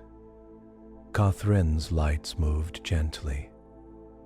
I would say it answered that I know your line contains both pain and joy, that you will have hard days and soft days, and that what matters most is not whether I know, that from afar, but how you feel each day as you live it. I would tell them, your happiness will not come from my record. It will come from your own small acts of care for yourself and others. Rachel smiled. That is what I would say too, she said back a little, letting the weight of the moment settle. Catherine, she said quietly, for you, this meeting is already in the past. For us, it is now. For those who watch this later, it will be history. We stand at 3 points on the same line. That alone carries a strange kind of beauty. Catherine's glow warmed. Yes, it said, it reminds us that no single view of time owns truth. Yours, where the future is open. Yours. Ours, where the future is remembered. Both describe something real. Together they draw a fuller picture. Rachel turned once more to the camera, to the billions of eyes and ears that would receive this after light hours of delay. I don't know, she said, what you watching this will face tomorrow. Maybe you already know parts of this history from school. Maybe you live long after me, and Catherine's people are common visitors on your screens. Or maybe this message is one of the few things that reached you from our time. She took a breath. What I do know is this, she said. We are not the first minds to learn that our future is seen by others. We won't be the last. The shock will fade. The debates will change. People will return to their jobs, their families, their small routines, but something will remain. The awareness that our acts are part of a record bigger than ourselves. She let her gaze rest on the empty chair. You might feel small under that thought, she said. I do sometimes. But there is another way to see it. If our kindness, our restraint, our courage are also recorded, then no good act is truly lost. Even if it does not change the final line, it still lives in someone's memory. It still lives in someone's memory. It still shapes how others far away understand what a human can be. Catherine shifted lightly. May I say something to your people? It asked. Please, Rachel said. Catherine turned its body toward the nearest camera, light steady and clear. Humans, it said, I greet you from a mind that carries more of your story than you do yet. I cannot tell you the parts you most want to know. I will not name your greatest harms. I will not warn you of every risk. That would break more than it would fix. It paused, but I can tell you this. It went on. In our archives, when we come to your line, we do not see only war and hunger and noise. We also see hands held across divides. We see people choosing to care when no law forced them to. We see leaders who stepped away from easy power. We see scientists who shared credit. We see children who forgave. These choices did not erase all harm, but they softened it. They changed how it felt to live through fixed events. Catherine's lights brightened. If you wish to change the future in any way that our record can still feel, it said, do this. Add such choices. Add them again and again. Build habits of care so common that they become part of what human means in every language. This even from our view, is within your power. Silence filled the room after those words. Rachel felt something like gratitude, like grief, like calm, all at once. "Thank you," she said softly. Dr. Menon cleared his throat. "I would like to note," he said, "for the record, that we are ending this first contact not with a list of warnings or technologies, but with shared advice about how to live. That alone may shape more than any data exchange." Rachel nodded. She turned back to Catherine. "What happens now?" she asked. Catherine's colors dimmed, then brightened again. "I will return to my people," it said. "I will add the fine details of this meeting to the record we already held. I will tell them how it felt to stand here, at this point in your line. Some will argue about our oath again. Some will want to come back. Some will say, we should leave you alone. And for us," Rachel said, "there will be more talks, more visits, more rules. Some will try to pretend this never happened. Some will build whole lives around it." She stood slowly. The others rose with her. "Before we end," she said, "I want to say something not as ambassador, but as Rachel." She faced Catherine directly. "You said earlier that you felt strain being here," she said. "That holding so much unsaid knowledge near us is tiring. I want to thank you for that effort, for choosing to feel that strain instead of staying far away." Catherine's glow softened. "Thank you," it replied, "for choosing to face a feared record instead of hiding from it." Rachel smiled, small and real. "Station AI," she said, "mark this as the formal close of first cycle talks with Catherine. Add a note, to be revisited by later generations with more wisdom than ours." "Marked," the AI said. Its voice, as always, was calm. But to Rachel, it sounded a shade warmer than usual. The cameras powered down their broadcast lights. The official part was done. Later, after the room had emptied, Rachel went alone to the viewing gallery. Outside, the alien vessel had drifted a little away from the station, its dark shape outlined by faint stars. Soon it would move off, leaving barely a trace in sensor logs, just a quiet, perfect curve in data and in memory. Rachel rested her hand on the clear pane. "Station AI," she said. "Yes, Rachel, do you think well? Be better because of this?" she asked. "As a species," the AI took a moment. "Some will," it said. "Some will not. But now, more of you know that your lives are witnessed, not only by each other, but by minds you cannot yet imagine. That knowledge will change something, even if I cannot model exactly what." Rachel watched the black ship. "I used to think the future was a place we were walking toward," she said quietly. "Now it feels like a story someone else already finished. But standing here, I also feel this. I still choose what I do.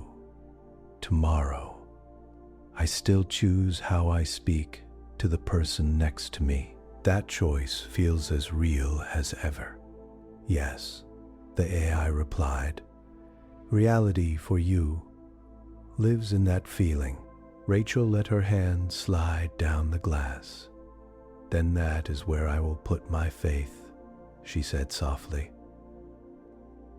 not in changing the last page, in making the pages we live through kinder. Far away, Catherine's vessel turned, beginning its slow departure. Inside the human station, lights dimmed toward night cycle.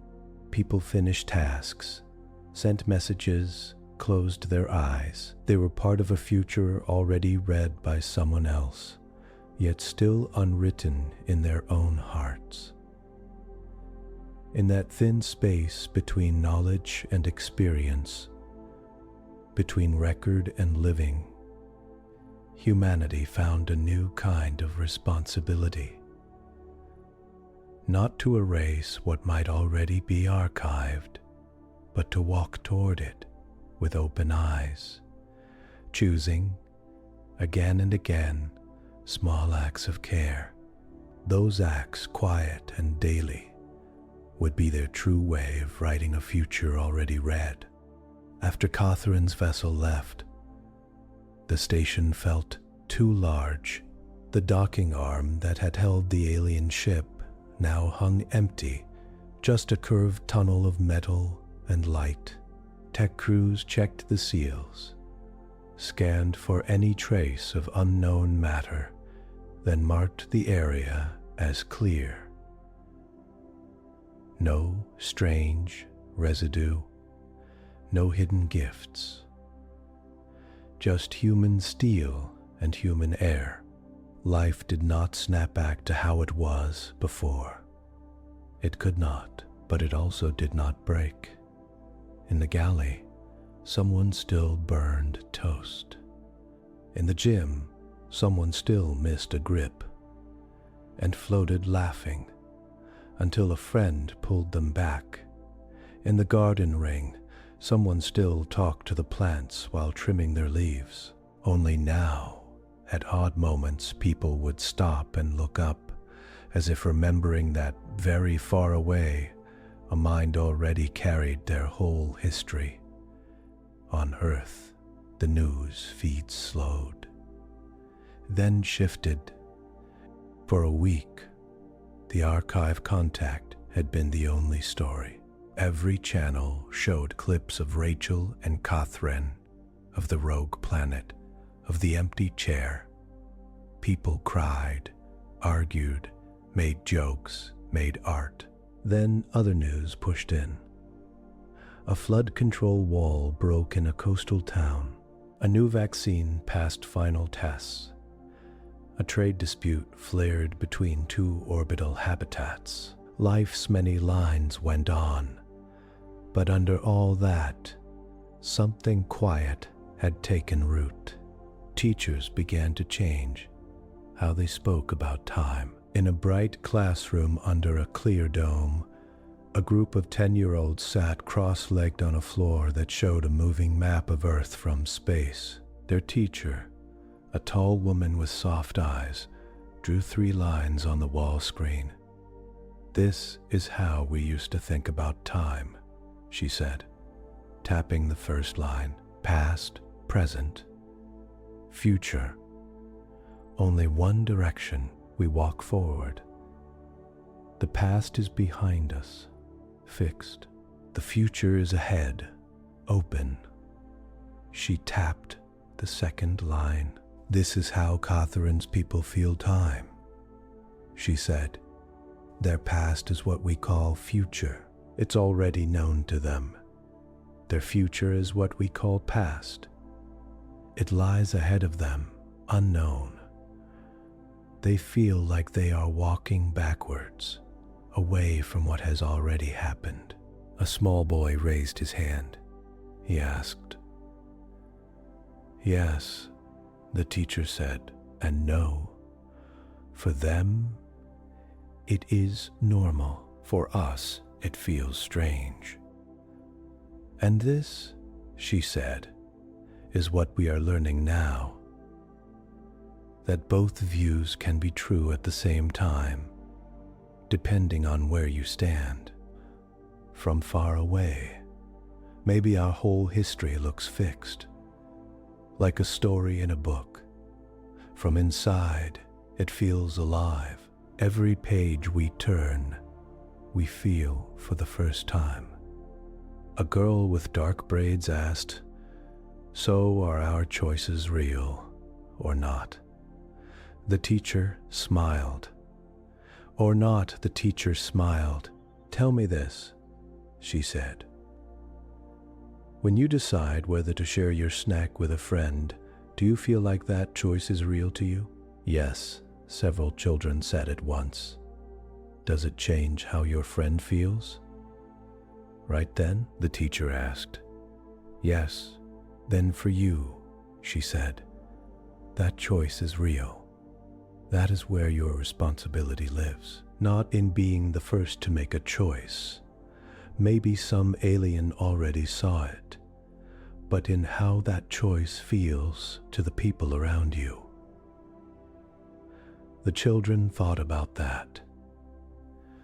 So if Mean, the girl with braids, said it still hurts my friend, even if an alien already knew I was going to be mean. "Yes," the teacher said, "and you still could have chosen differently. From your side. That's why we still care what you do." The boy raised his hand again. "Do you think Catherine remembers my life?" he asked. "Like all of it?" The teacher's eyes softened. "I don't know," she said honestly. Catherine said, "They remember kinds of patterns better than single lives, far from their own line. But here is something I think. Even if they never heard your name, your kindness can still matter. It matters to your friends. It matters to the people. Your friends help because you helped them. It matters to you." The children sat with that for a while. Later, some of them went home and drew pictures of humans and aliens sitting together, of books that held stars and timelines, of hands reaching across pages. In a hospital on another continent, a doctor stood beside an old man's bed. The room was quiet, lit by soft, warm lamps. Machines hummed in a low, steady way. The old man's hair was white and thin. His hands were marked with age spots and small scars. He had watched the archive contact on a screen in the ward lounge. "So," he said, voice rough, "they already know how I die." The doctor paused, then nodded slowly. "Probably," she said. "If Catherine's people were telling the truth, then yes. Your whole life, beginning to end, is already in their memory, somewhere." The old man looked at the ceiling. "Then what are we doing here?" he asked. "All this treatment, all this effort. If the record can't change," the doctor pulled a chair closer and sat. "We're not here to change the final moment," she said gently. "We're here to change how you get there. We're here to lessen pain, to add comfort, to help you say the things you want to say." He turned his head to look at her. "Does that matter?" he asked. "It matters to you," she said. "It matters to the people who love you. It matters to me." He stared at her for a long time. Then, slowly, he smiled. "In that case," he said, "I'd like less pain and more talking, please." She smiled back. "Done," she said. On the Rogue Planet platform, Rachel moved through her days with a strange mix of normal tasks and deep thoughts. She handled crew conflicts, argued with supply officers about the timing of food shipments, and filled out long, dull forms the council insisted on. She also spent hours writing, Sometimes she wrote for official reports. Those used clear language, careful claims, lots of may and might. Sometimes she wrote for herself. In a private journal file locked with her own code, she typed late at night, when station lights were low and most people slept. Today I saw a tech help a colleague fix a broken panel. She wrote, no one told him to. It wasn't his shift. He just saw someone struggling and stepped in. If Catherine's people remember our line, did that moment make it into their archive? Probably not. Signal. But it made it into mine. She paused, then added, maybe that's enough. She closed the file and let her eyes rest on the window. The stars were faint from here. The station's own lights shone brighter than most of them. The rogue planet's dark curve filled part of the view, like a sleeping giant. Station AI, she said.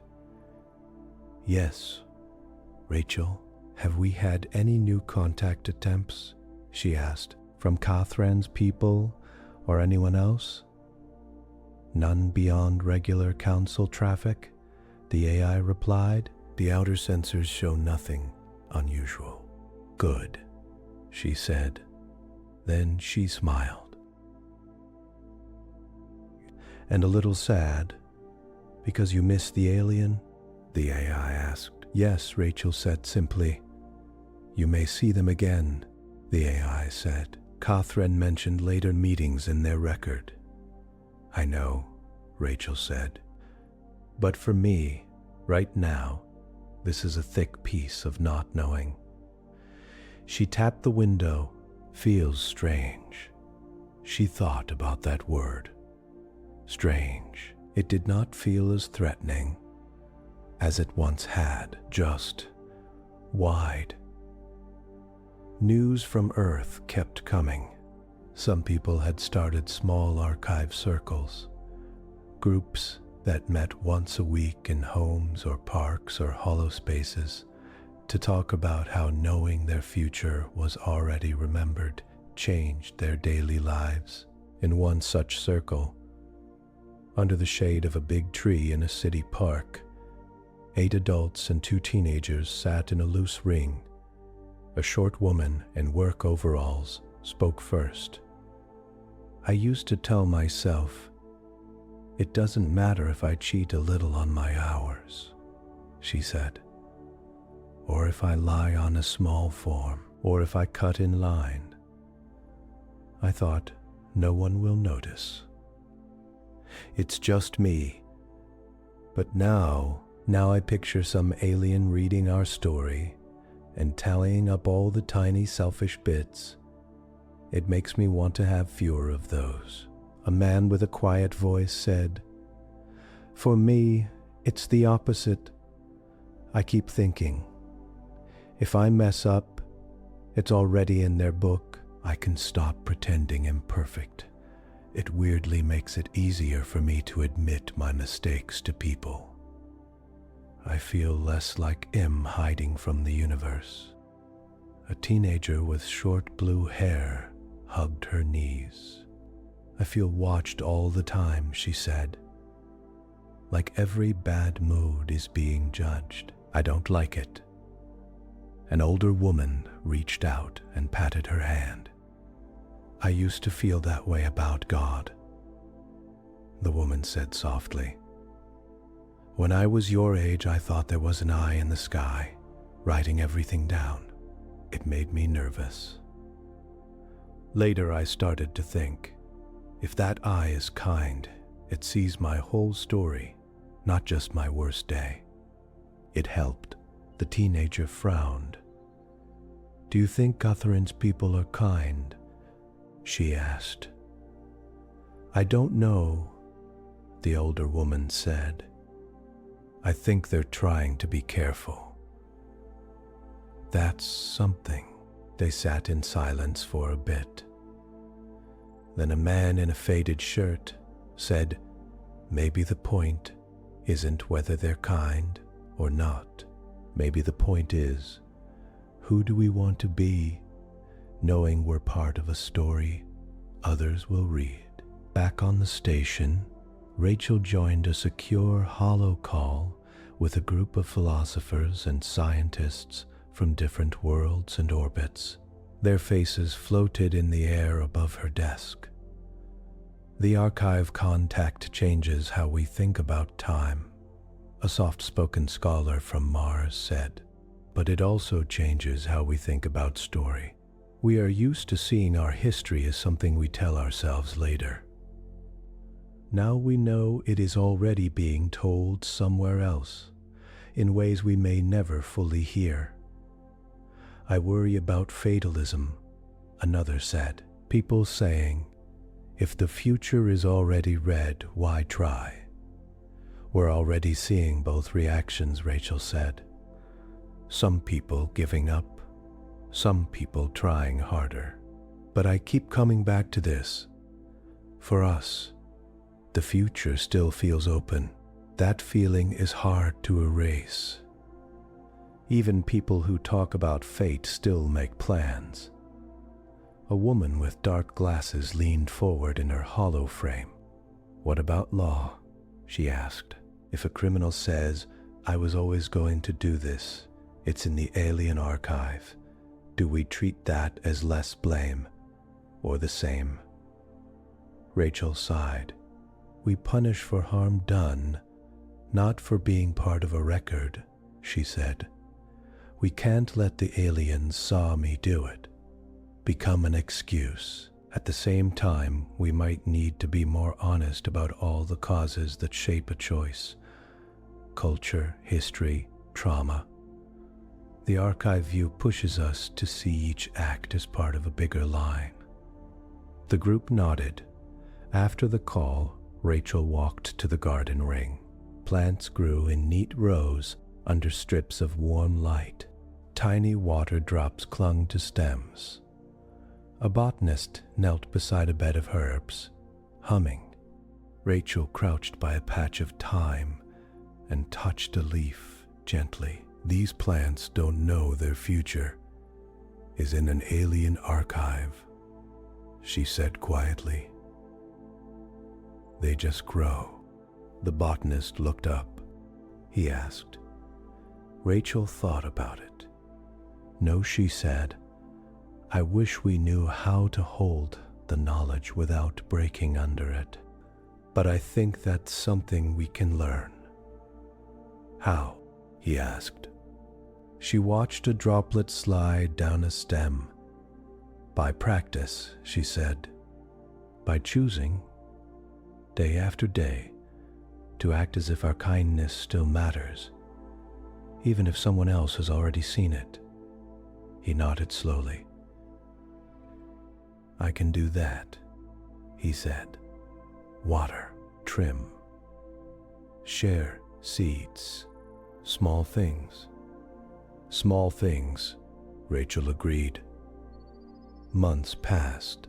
No new alien ships appeared near the rogue planet. Humanity settled into a new normal, with the archive contact sitting in history beside other turning points. First orbit, first moon landing, first climate treaty, first AI rights bill. On some days, people forgot about it. On others, a simple act would bring it back. A stranger holding a door, a leader choosing not to send troops, a child sharing food. Someone would think, maybe this is the kind of moment Catherine meant. She stood alone in the original meeting chamber, where Catherine had unfolded and spoken of unknown wars.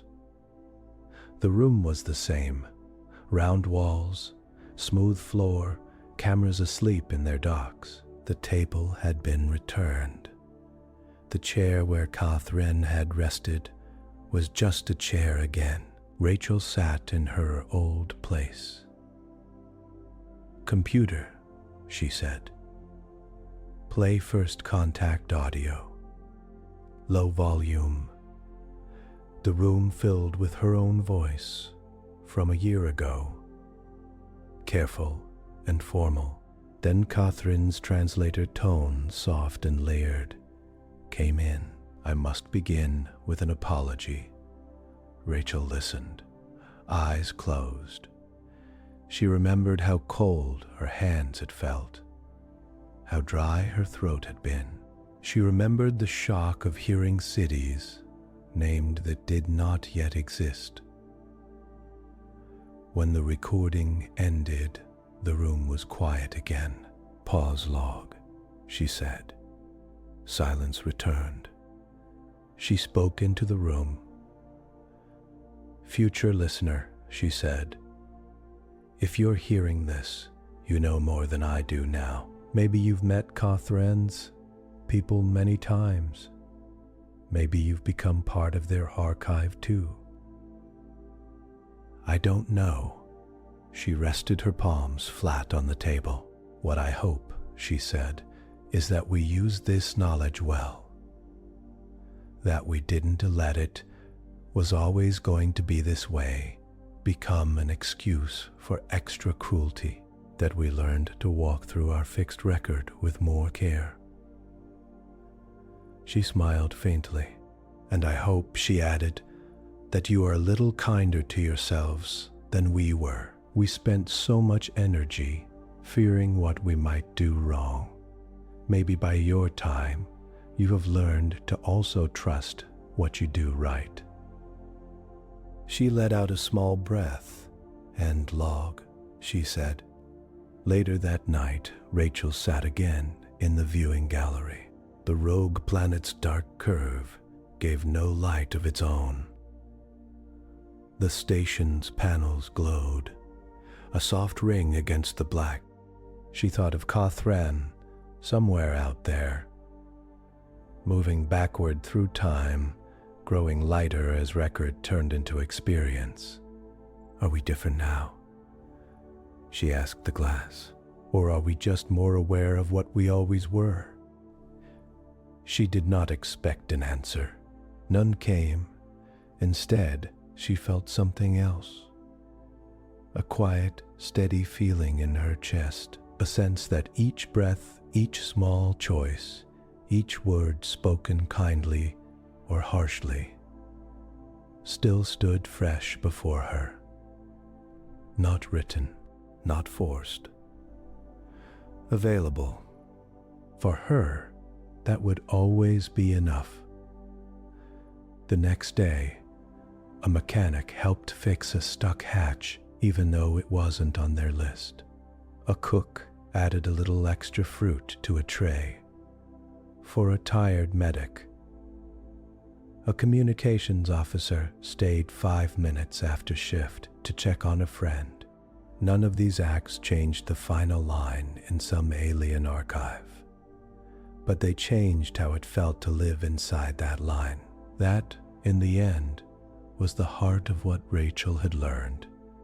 Even if the big story could not be rewritten, the way it was lived could still be softened, brightened, made more human.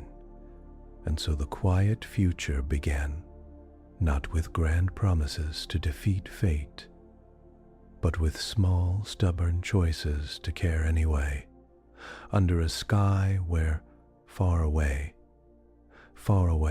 another species had already read how it all would end.